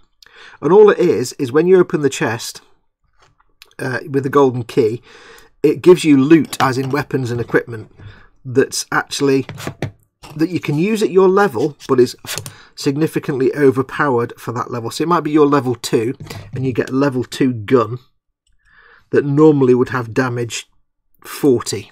But you might get a legendary level 2 gun that has damage 250. So they're just giving you massively leveled up weapons, basically. And it just means you can start the game with massively overpowered weapons. And you can use them whenever you want. Normally what you tend to do is use them just as you've leveled up to get the best weapons. And it's just a nice way to get the best, you know, guns and grenades and shields and other bits and bobs. It's like a little extra leg up. You don't have to use them, but you can do. And you might get, you know, it'll also give you customization skins and things for your character and stuff. They're purely optional. They just give you a bit of an advantage when you're playing a game. I signed into my level 43 Axton in Borderlands 2. I've played it for a long time, and he had nice powerful weapons, but I still got some even more powerful weapons from the golden chest. And I'm just making mincemeat of the enemies. It's great fun. You don't have to if you want the challenge. They're quite challenging games. They're not too challenging, but they're quite tough. It just means you get a bit of extra power boost for your weapons. Think of it like Destiny. It's really just like being... It's like Destiny, but each weapon has its own damage rather than Destiny being dependent on your light levels. The weapons themselves have a damage figure and, you know, and that kind of thing.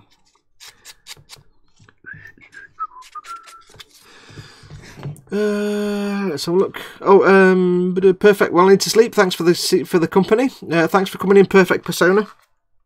Appreciate it. I'll see you again next time, every Sunday, 3 PM GMT, BST. You're more than welcome. He's making us play Borderlands, but he won't play Division with us. Humph. That's because I know I wouldn't enjoy the Division because it's not my kind of game. Whereas Borderlands, if you don't like Borderlands, you're insane.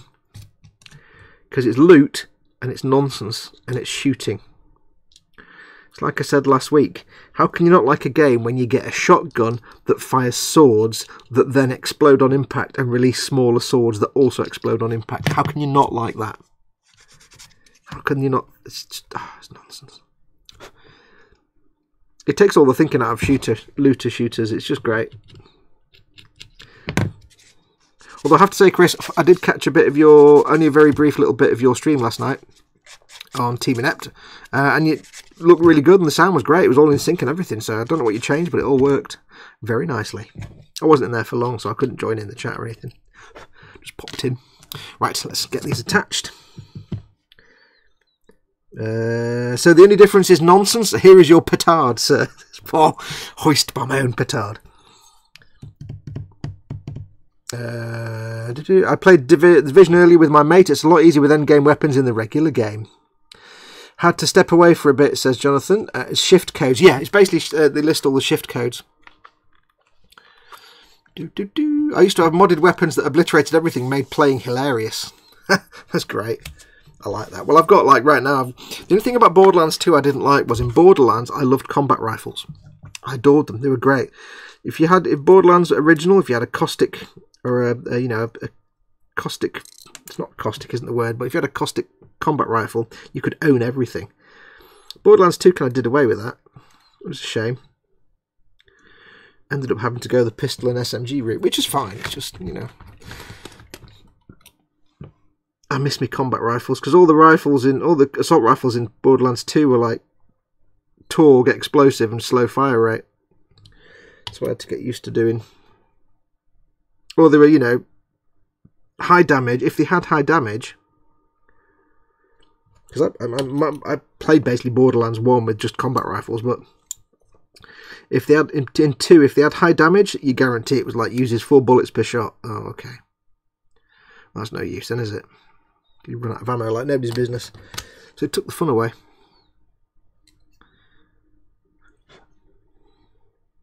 Anyway, Paul and Chris, trust me, you'll like Borderlands 2. You'll like Borderlands. It is nonsense. I shall post the links in a bit then. I'll post the links a bit later on. I need to go into my computer and paste them in for you. Right, the exhaust pipings. This is going to be tiny fiddliness now. It's looking like a motorbike. There you go, Dad. There's a motorbike for you. Or Scott, whoever's making a motorbike. I can't remember who it was. Right, now this needs to go on there like that. This literally is a motorbike. Kind of. Oh, yes. Wait a minute, though. If that's got a brain thing in there, how the hell am I going to paint that once the exhaust pipe is added? That's ridiculous.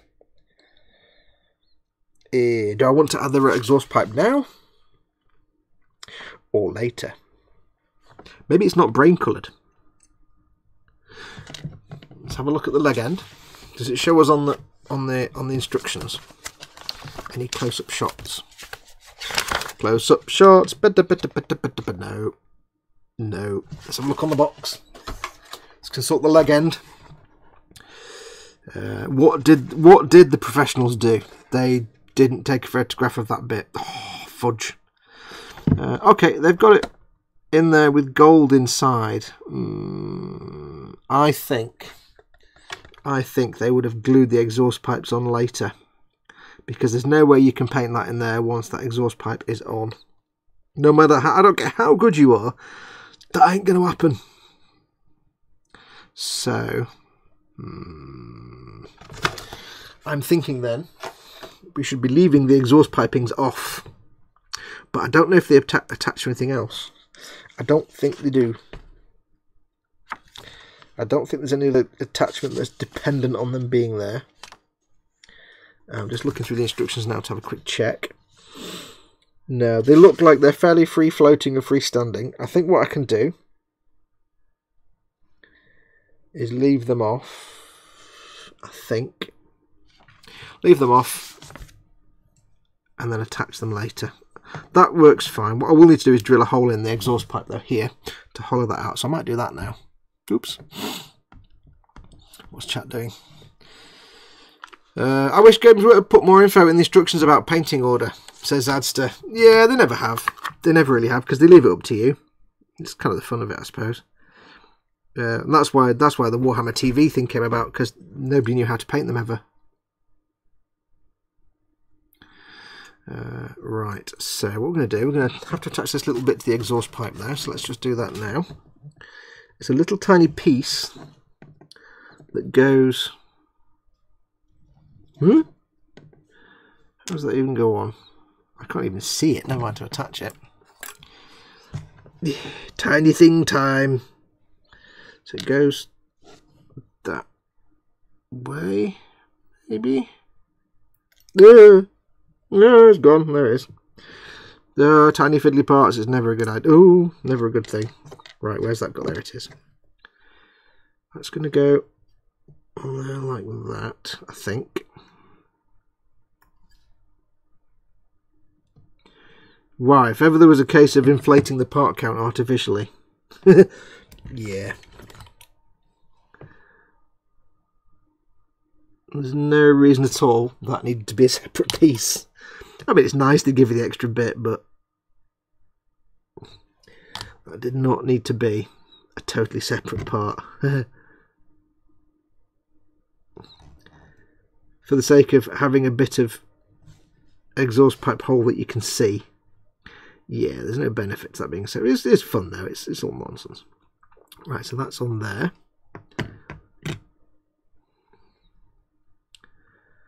So what I'm going to do, I'm not going to drill a hole in it now then, because I need to drill a hole in both parts, and that's just been glued on. I don't want to damage that. So what I'll have to do is later on, when that's all set and cured, I'll drill some holes in the ends of the exhaust pipes just to make them look hollow.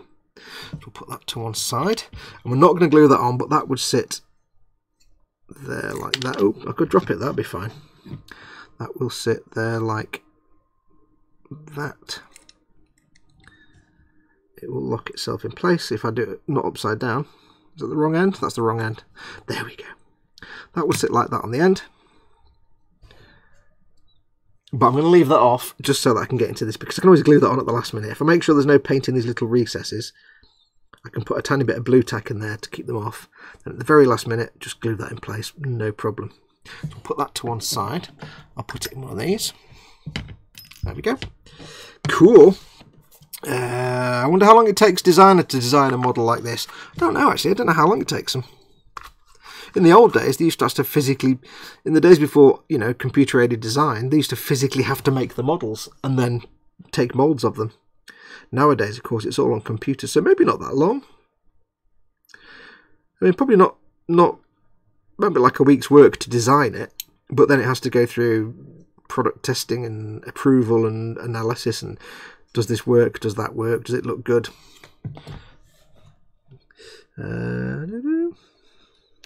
Folks, I think you need to wait for Duncan to do the how to paint tutorial for that. Nonsense. Nonsense, I'll just make it up. He might never do one. It might not be Duncan, you see, it might be Peacher, it could be the new guy whose name I can't remember.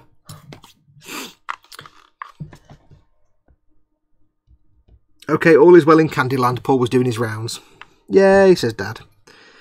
Yeah, so probably, I mean, to actually come up with a design, probably not that long, maybe a week or two. But then it just has to go through iterations, because it won't just be like guy sits down and goes, here's a sketch, make that, computer-aided design, done. There'll be lots of concepting, and there's probably like, you know, various versions and different things. I think it probably takes longer to make up the rules for gameplay than it does to actually make up the design. I'm not saying it's easy to design something like that. Of course it's not. It's all on computers now, though, isn't it? I think the way they do is they design the whole thing and then they can break it up in the computer. But the tricky thing with this kind of thing is they have to design this and then break it into constituent parts, virtually into constituent parts that you can assemble. But then they also have to think, right, now we have to design the sprue onto which these parts go.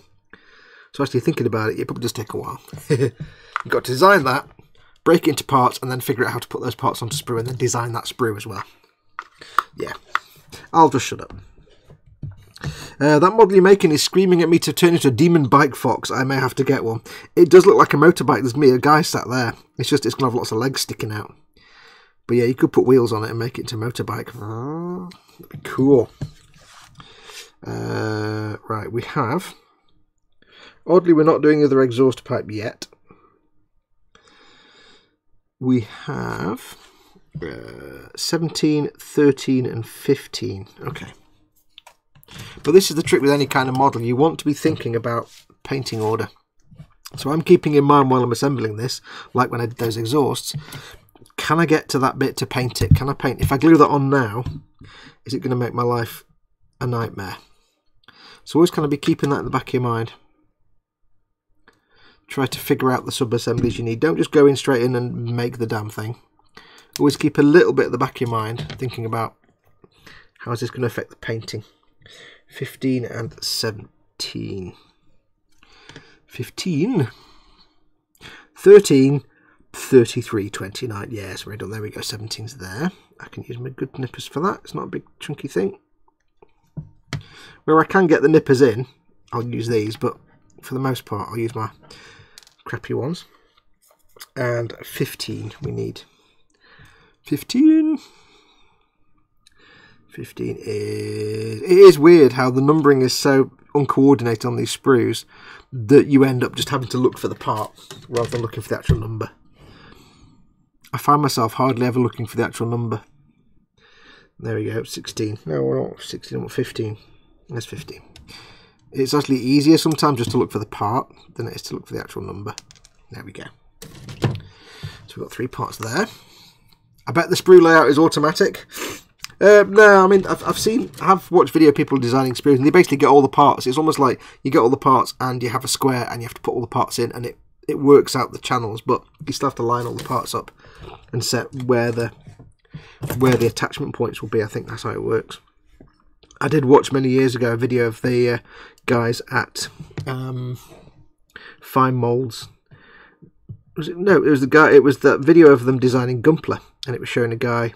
It's quite old, but it was showing the guy there lining up parts on the sprue in CAD and setting the.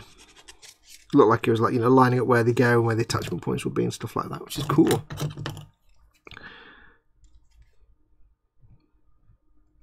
It would be interesting to actually go to a factory and see how it's done. Process from start to finish. That would be fascinating.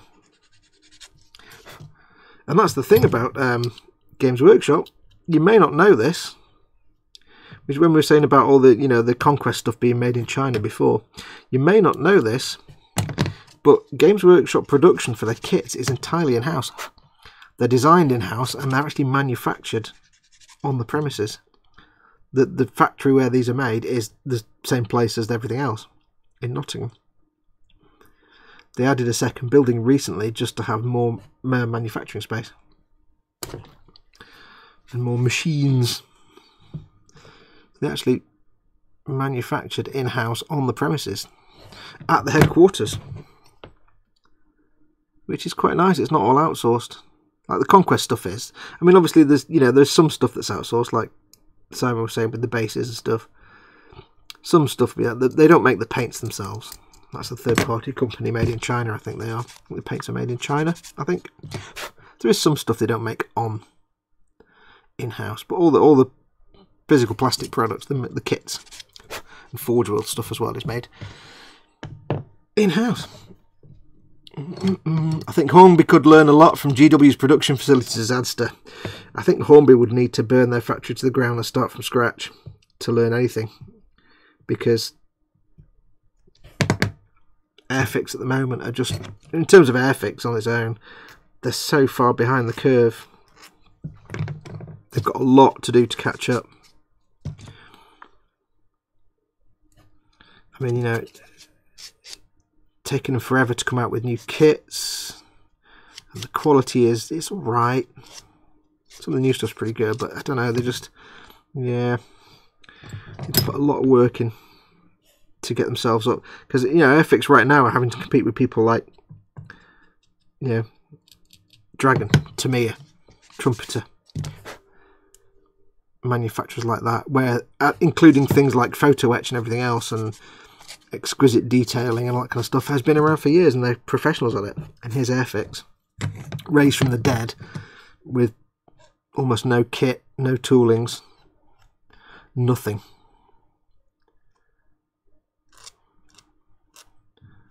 Got a lot of ground to cover, and they're doing it. I think they just need to get the finger out a bit though. Right, got to go sort food out. Catch some of you later. Don't forget tonight, by the way, because Chris, I forgot to mention this last week. When this stream's finished, around about 6 o'clock. Chris at Gross Models has his own Sunday Warhammer stream. That's at 8 o'clock, 8 PM BST, over on Gross Models channel, where he works on his Warhammer stuff. And I knocked the camera. Fantastic. I think he's still working on his Taurox Prime at the moment. I don't think he's finished it yet. So obviously once this is finished, go and have your tea, and then when you've had your tea and your dinner and everything, come back at 8 o'clock and watch Christoph do his shenanigans. Right, so these need to go on now. So we've got these little 3 pieces here. See what chat's doing. Simon said the longest part is breaking the model down into parts and sprues. That I worked at Team 17. It took the 3D models about a fortnight to make a high poly CAD model. Okay, cool. Gives us an idea then, doesn't it? When they have a massive library of design language for which army they stick to each... So hang on, let's start that again. They have a massive library of design language for each army they stick to. So actual design not too long, says Simon Reynolds. Yes, they've probably got like each... If you look at each army, they've got their own sort of design cues and aesthetics. And probably lots of shared iconography and design. So, for example, if they make some new Space Marines, if they're Primaris Marines and they're just making like just bog standard rank and file Primaris Marines, if such a thing exists, they might just be a case of, I would assume they have templates for Primaris Marines and they just repose them and release them. It's like, get the model, repose it, done, there you go, it's finished. So that kind of thing will probably not take long at all. Simon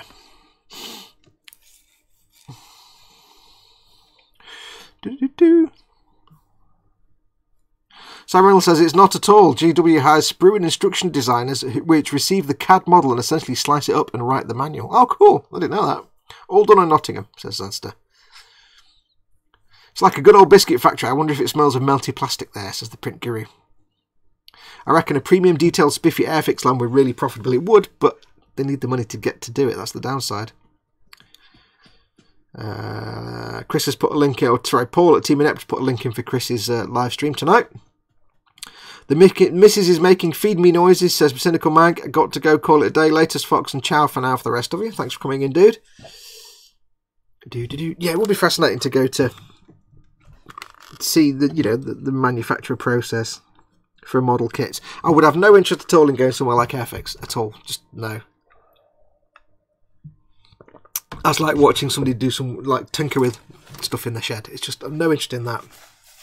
However, I would, I'd love to go and watch to see the end-to-end design process at GW or somewhere like Bandai. You can get tours of the Bandai facility, but obviously it's in Japan, which is not ideal. Right, this needs to go on to a place. This needs to go on where? There. Where? Oh, I see. I see. Most excellent. That goes on there, does it? Like there, does it? And then pings off in there. Cool. But yeah, like, Airfix, no interest to go and watch their process. Watching that thing with James May where it's looking at the guys doing the railways and stuff, and it's like, really? Wow, it really is 1968 there, isn't it? You know, companies like, say, Revell or anywhere else, no interest. But like Bandai, GW, yeah. I'll go and check out their facilities. Right, so it needs to go, this is a fiddly bit now, it needs to go in there like that. It needs to get into there like that, you'll see. Wow, tiny fiddly bit. I'm not good with tiny fiddly bits.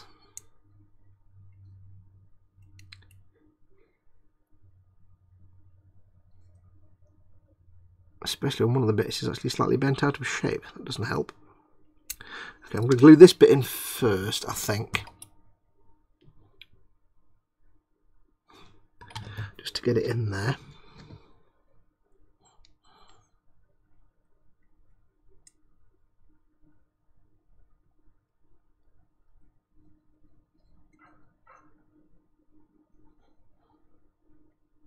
There we go.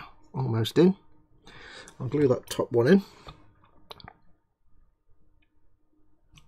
I need some delicate tweezers, I think, for this action now. That doesn't quite line up perfectly.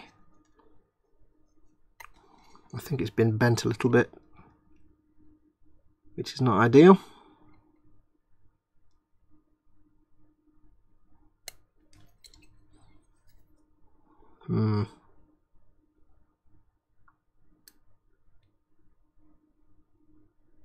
It's not a Games Workshop problem. This it's been bent slightly at some point and out of shape, I think. It's not quite lining up. That's annoying. That needs to go in there.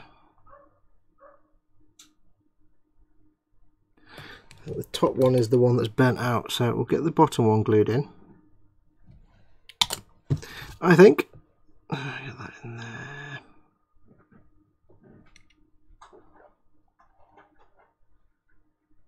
And then bend the top one.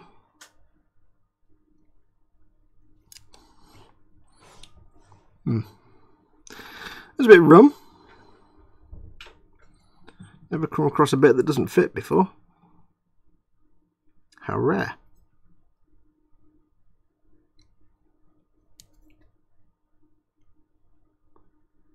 There we go, just softened it with a little tiny bit of glue. Still not perfect.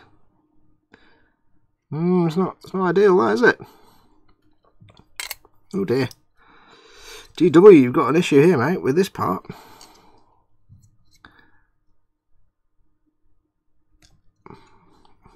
I can't fiddle with it too much though, because it'll just become a gloopy mess if I mess with it too much, so I'm afraid it's going to have to just not fit very well.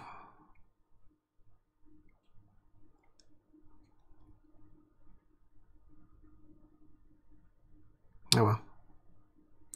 That's a bit rum.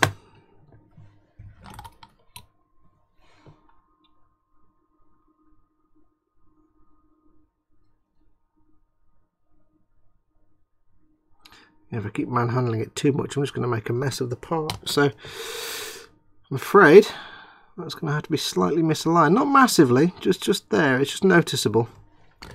But that's rum. I've not come across a misfitting part before. But then again, they are delicate little dangly thread things, so it's entirely possible it's just got sponged on the sprue.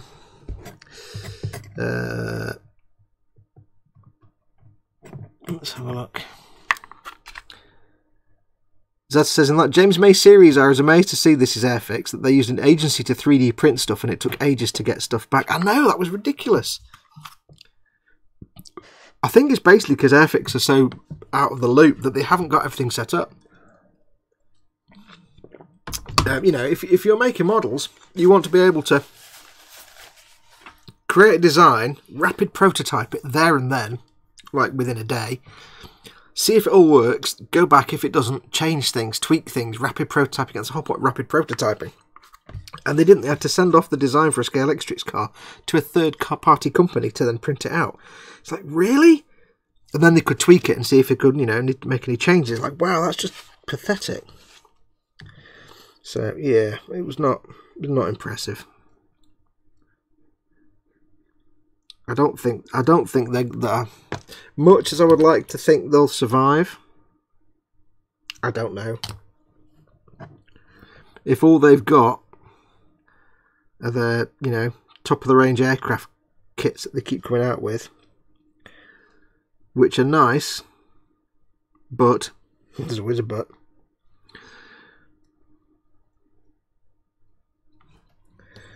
In that program, they said they launched the Hellcat and said, yeah, it's part of our new thing. We're gonna do this is the new way we're going to do things. Except what they didn't tell you is that was one that was kind of half designed already on a shelf that they pulled off the shelf and dusted off because they had nothing else. It's like you're kind of struggling a bit, aren't you? I don't know.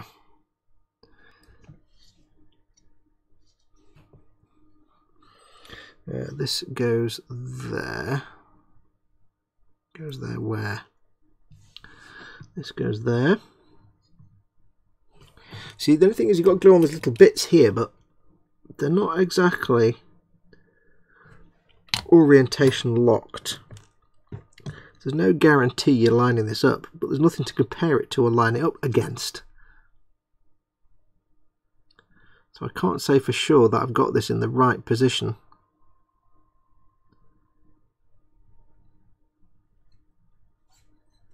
At all. It could be in completely the wrong orientation. I always get a bit nervous on kits when you get things like this where it's not 100% like a tab and slot. It's kind of there's a lot of iffy positioning, and you never know until you've got like a bit later on that you suddenly find doesn't fit very well because this bit wasn't lined up exactly right. But without any way to tell for sure, you don't know.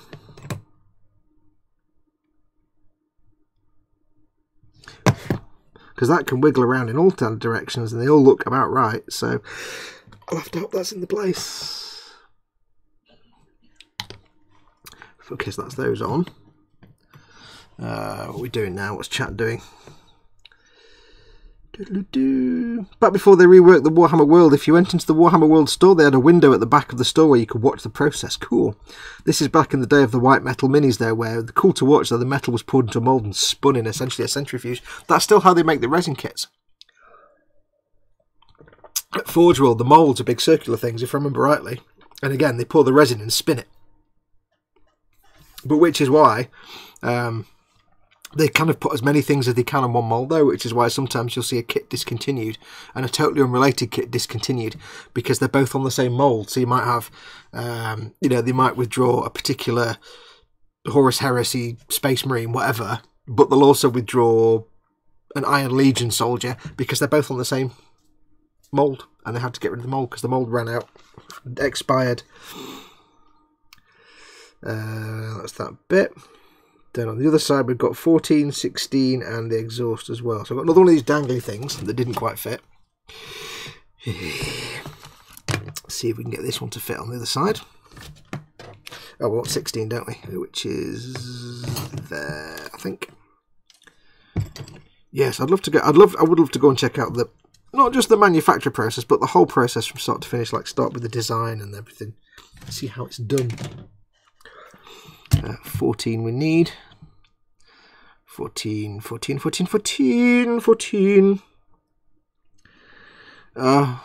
see it with my eyes. Where is it? Actually, it might not take that long to finish this. I might get it finished by the end of today. 14. Although you do spend 70% of your time on workshop kits actually looking for the parts. Yeah, there is that. Get that in there. On there. Oops, knocking the camera or the microphone or something going on there. I don't know. One of them. All of the above.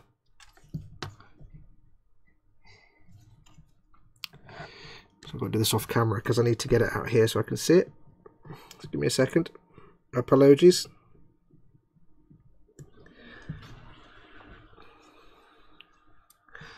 Right, we'll see if this one fits any better than its brother, who did not fit well at all. Hey Fox, if you don't like that, you won't like the Forge World Big... hang on, start again. Tyrone Key says, hey Fox, if you don't like that... What's that? You won't like the Forge World Big Greater Demon of Slash, as it has all these super tiny spikes all over it, and they're all individual parts. Oh no, I don't mind it. I don't mind lots of tiny parts and little things. The Chaos things amuse me, because they're covered in spiky bits that are just really... You end up stabbing yourself. When I was doing the Death Guard in Conquest, I had little dimples in my finger ends because they're covered in spikes and spiny bits, and you're trying to hold them to paint them, and it's like, oh, you know, to assemble them, or making the pox walkers, and it's like, oh, ow, stabbing me. And there's nothing wrong with tiny parts. I think the reason I wouldn't like the Forger ones that much is because the resin, and I really don't get on with resin at all. I do not like resin kits. I don't like working with resin because I'm no good at it. I do have a load of deathcore guys I need to make. Figures is not so bad, but actual proper big ass kits where you're gonna have to be like pinning and reinforcing and stuff. No, I haven't got the patience for that. Right, I need to get a knife in here to try and trim this, but it's really small. Can't quite get anything in there apart from that knife blade. Oops. Ping. There you go. Lovely. Right, we'll see how this one fits. See how it fits. See how it fits. Bum, bum, bum. See how it fits. Super match game. So that goes on there. Oh, this is also going to be a pain to put in. I can see that coming now. It's going to require 13 hands and 17 fingers on each hand. Oh. Right, you go in there. It's just they're not easy to get on because there's nothing to grab hold of. They're dead small and tiny. Okay, that needs to... Oh, hang on. It's right difficult to get hold of this because it's so small. Anyway, yeah, don't forget I did the Fine Molds Millennium Falcon, which had all the tiny parts in the world. How does this even attach? Let's look at the instructions and use our eyes to look. So that goes that way. Okay, well, not doing it upside down is also a good place to start. Hello. Okay, that fits. There you go, that fits properly. There we go, lovely. Yes, so I don't know if that other piece then was either... I think it was bent out of shape a little bit and it didn't fit. Now whether that was me bending it, because it had a stress mark on it, whether that was me bending it in the removal or cleanup, or whether it was just damage to the part some other way, I don't know. But that bit, yeah, I did not want to line up with those little holes at all. You won't notice it once it's built. There'll be a guy sat there, you won't notice it anyway. It's not the end of the world. It's not like I'm showing it on the internet. Nobody will know. So just be aware. It's better that I find these things out when you're doing these parts. I think it's 13 and 14. Just be super careful with them, because these little tubes that come out are really easily bent out of shape. This one fit perfectly, so that one's fine. There we go. Then we've got this piece. But oh my, the newly announced plastic keeper of secrets is lush stuff. The Forge World jobby. Yeah. So I don't get on with resin at all. I built the. I've only had one good experience of resin so far, and that was building the Fallout 4 resin figures that were sent to me by the people that make the game. That I forgot the name of the game, and the people that make... Oh, brilliant. Modiphius, that's it, Modiphius. Sent them to me to build and review. And they were really nice. They were like beautifully moulded. They went together like a dream. I had no problems at all. There was one seam line on the Super Mutant that I easily fixed with a little bit of easy line to suggest string, because it fitted with his aesthetic perfectly. But other than that, was fine. And they were really nice, and that was fun. And it's when I did them that I was inspired then to maybe pick up some of the Deathcore of Krieg because I enjoyed that. And I've got the Death Courier Krieg guys. I've got a little squad of 10 firing. 10 Death Courier Krieg firing. And yeah, the mould is... No, it's not great. There's some squashy, soft details. The insignia on the helmets, for example, are a bit rubbish. They're a bit blobby. And there's nothing I can do about that.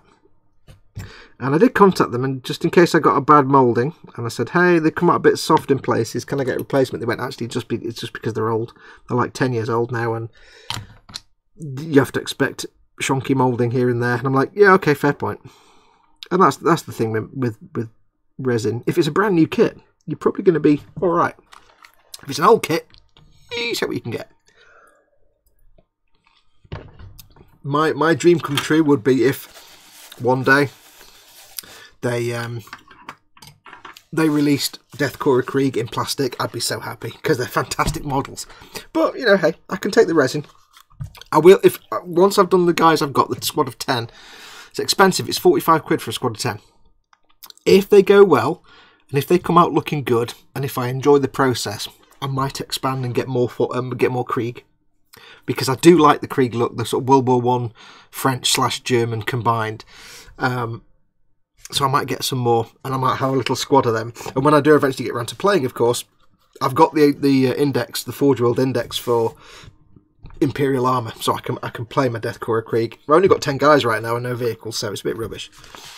But we'll see. If I enjoy building them and I enjoy painting them, we'll get some more. I will get some more. We will get some more. Zad says, I think most of Hornby's money is coming from trains. It's a big hobby for retired blokes. Oh yeah. All their money comes from the train side at the moment, and Scale Extra. In contrast, on Friday, Games Workshop announced some increased profits of £80 million. The thing with Games Workshop against something like Hornby is that it's just the target market. For your model trains and stuff, it really is the older generation that's the target market.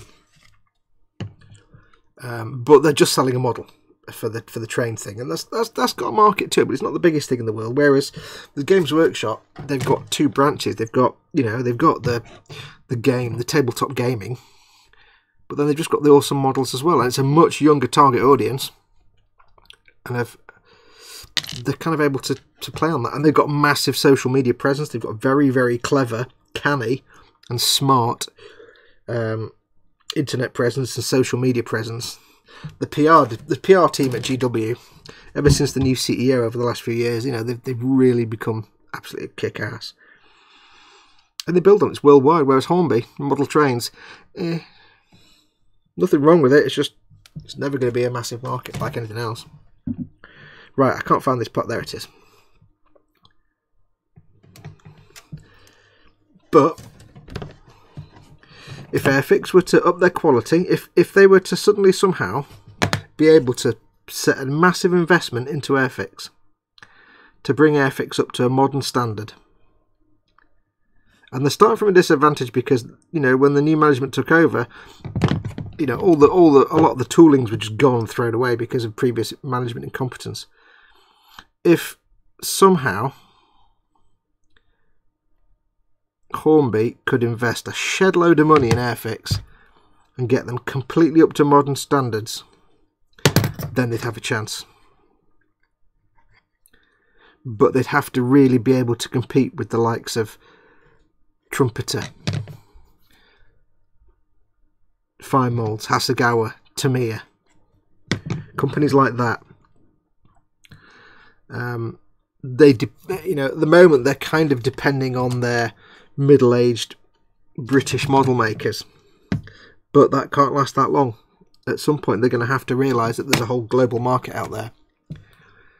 They're going to have to realise that, and they're going to have to make some effort to tempt that market. They can't count on the slightly portly middle-aged model builder as their core audience forever. They go out of business. And I think as well they need to also consider not just sticking to military stuff and aircraft and things like that. They need to really diversify. What Airfix needs is a kick in the arse to become modern and some kind of franchise deal. They need a franchise of some sort that they can suddenly jump on that makes them a lot of money. And I know there's no franchises out there right now they could jump on, but for example, imagine in a theoretical universe where Airfix somehow gets a Star Wars license to make Star Wars kits. Yeah, I think you'd see a big investment then in quality. It's not going to happen, obviously, but yeah, there's not really that many franchises, and I think a lot of franchises would look at Airfix and be like, no, you've not really got a global presence. That's the thing, they haven't got a global presence.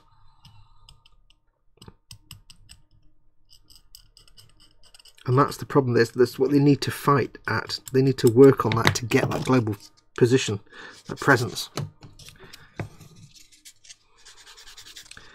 If you're looking at the military market, people are thinking, you know, Tamiya and other similar companies. If you're looking at cars, people think Revell. You know, like curbside kits and things like that, cars and stuff, people think Revell. Revell do military stuff, but, you know, most people when they think of military kits, they're probably looking at things like Tamiya and Trumpeter and things like that. AFVs and things like that. Cars, Revell. This is worldwide. This is what people would think. But Airfix, if you did a little market research thing and asked people what Airfix makes them think of, I'd be like, I don't know, making something in your shed with a cup of tea, and it's probably an aircraft. It's probably a Spitfire or a, you know, Golden Hind or something. There's just they have no signature. Doodly doo doodly doo.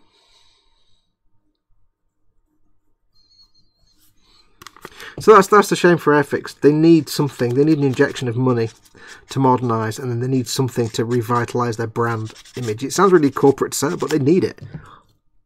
Because to a lot of model makers, they are just the company that makes boring kits for boring old men. And true or not, it doesn't necessarily mean it's the truth, but that's what a lot of people think. That's how they're kind of viewed.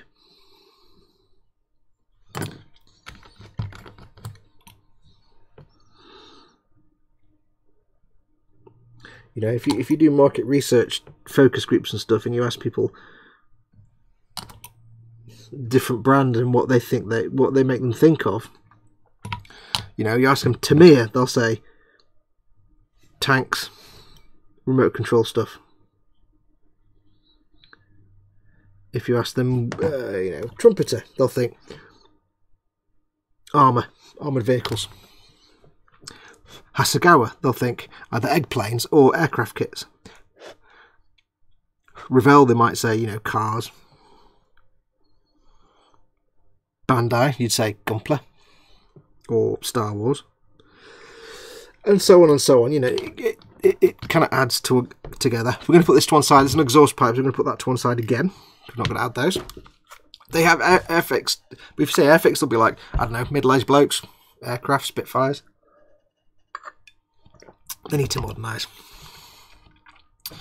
Let's have a look. The Fallout dog was awesome. Let me show you. I shall show you how awesome the Fallout dog was.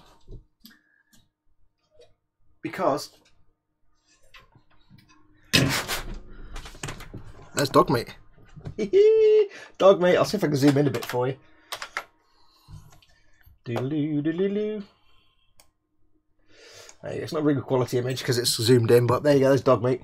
I have to say, when I did these kits, these Modiphius kits, because the guys from Modiphius contacted me, I think I contacted them, and asked them if I could do some, like, you know, little preview paints and builds and stuff. And they are really, really beautiful kits. They really were nice kits. You know, they were beautifully moulded, beautifully sculpted. I had a lot of fun doing that. I got the Mutant and I got Nora as well. They sent me Dogmate, they sent me a Super Mutant, and they sent me a model of Nora, the Vault, you know, the Vault, whatever she was, Survivor. And and they were fantastic. And they've got, because it's a whole tabletop game. What's it called? Fallout Wasteland Warfare, I think it is. Wasteland Warfare. And they said they'd send me some more, but they never did. It's not the end of the world. You know, to build and paint up and film. But they never did. But I don't mind. But yeah, if you want some Fallout kits and you don't mind working with resin, they are really nice. They were really beautifully cast. I had no problems with them at all. Right, I think that's all those bits now done. It's looking like a motorbike, isn't it? That looks just like dog meat, says Candygram. It is. Well, that's the other thing I didn't have was the goggles or the bandana, but, you know, hey. I could have scratch-built some welding goggles. You missed Foxx having a wee. Foxx, have you seen the Revell 124 Series 3 Land Rover? Ooh, I haven't, but I might have to investigate that. Yes. I don't care who makes it. If it's a Series 3 in 124 scale, yeah, I might have to be doing that at some point.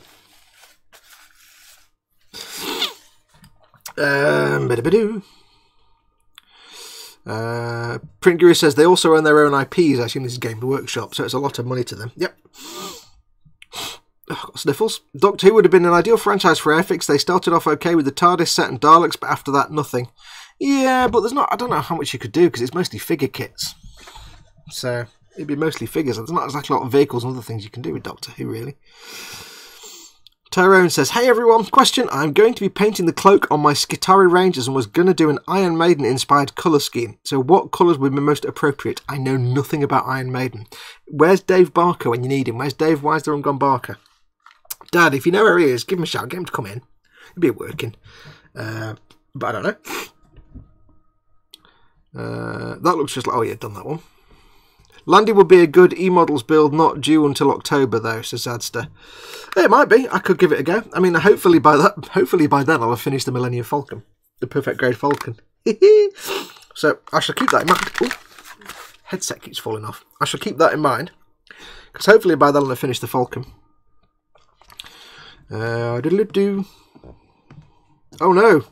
Oh no! George Gabriel says, I just heard a big crash outside the model building room, came out and a bunch of my kits were broken on the floor, including my Kshatriya. Makes you want to go, what? It was, oh dude, was it a shelf that collapsed? Oh no! Were they all, like, were they glued together or were they just all snap, fit and posed and can they be re-put together again? Dude, that sucks completely. That wasn't the resin Kshatriya, was it? Oh, what caused that? Is there an animal? Is there a cat involved? Because if there's a cat, you need to sell the cat. Obviously. And by sell, I mean kill. Oh, dude, I'm sorry to hear that, matey. Hopefully, have a quick look through. Hopefully a lot of it's recoverable.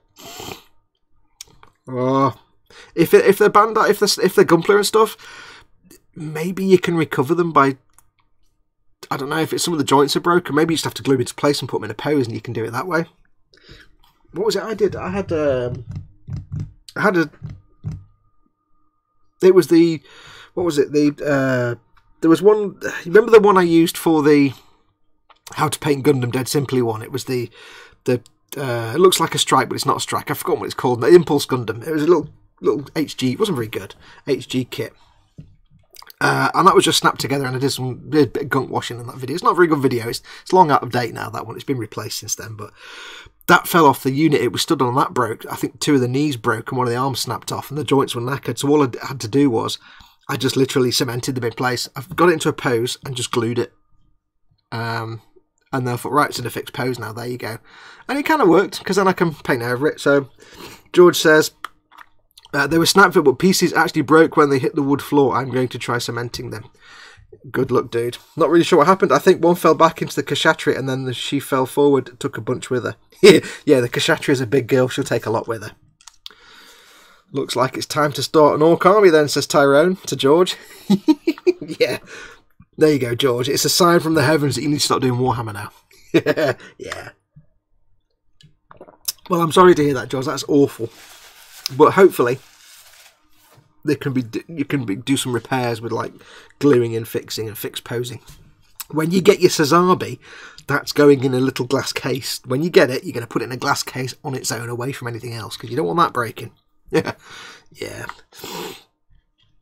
Right, what's next? It is 5:45.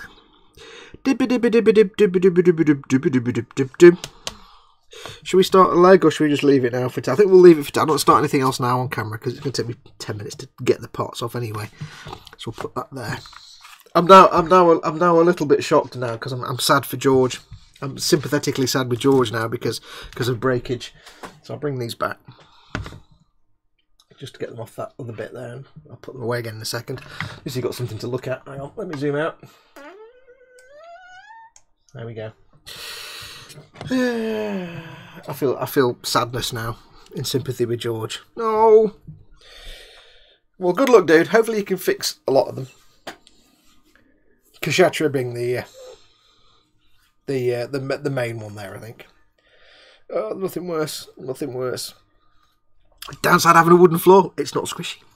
But then again, you lose parts, so it's got an upside. Oh, that's bad.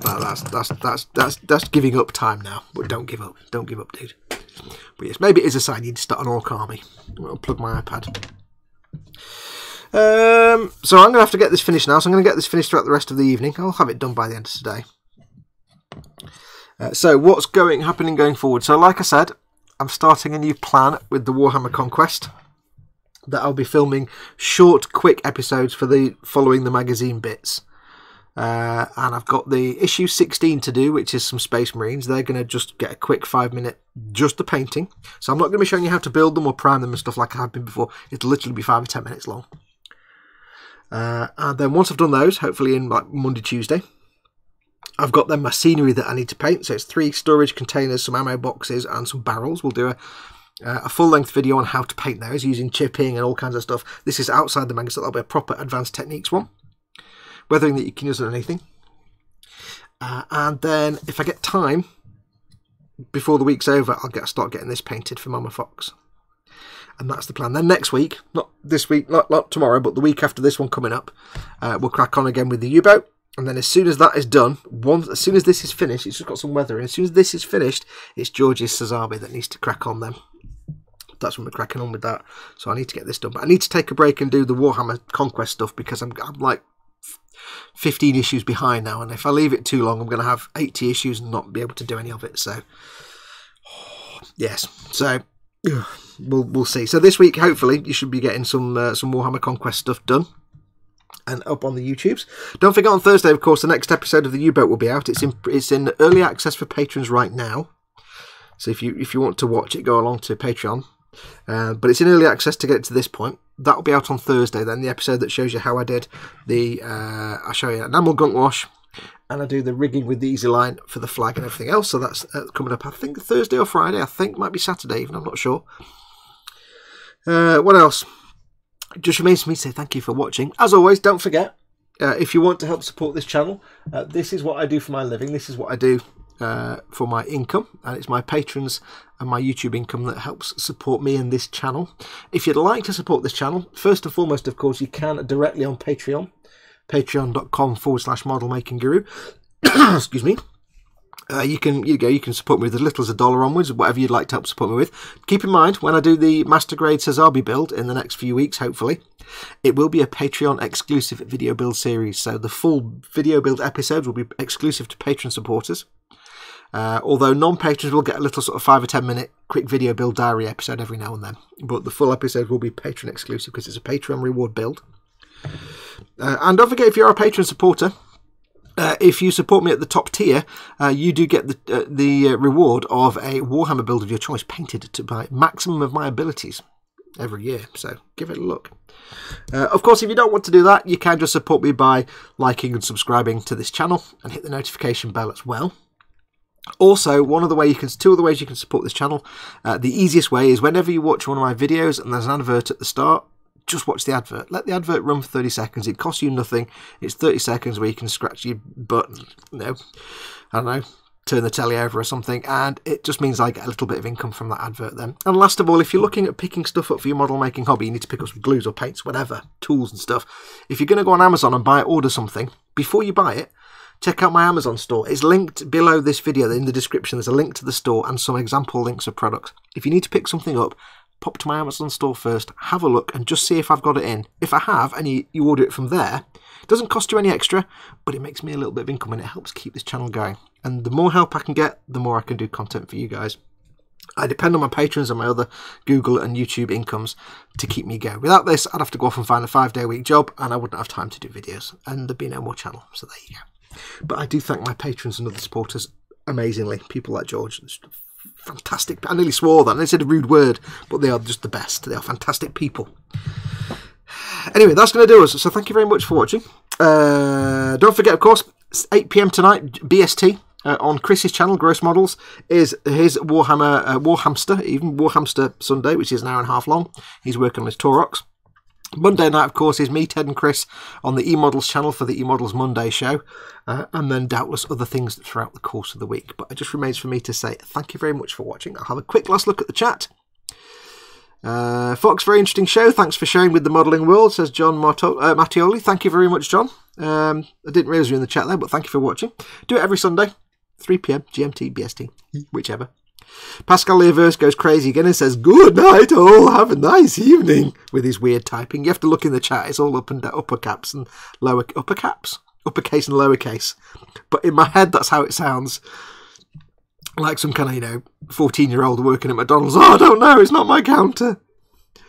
Let's have a look. Cheers, Fox, I've got loads done. Yeah, says Wayne Hayward. Yeah, I haven't. I've got... This is the thing, you guys sit and do work while you listen to me. I get nothing done because I'm talking to you.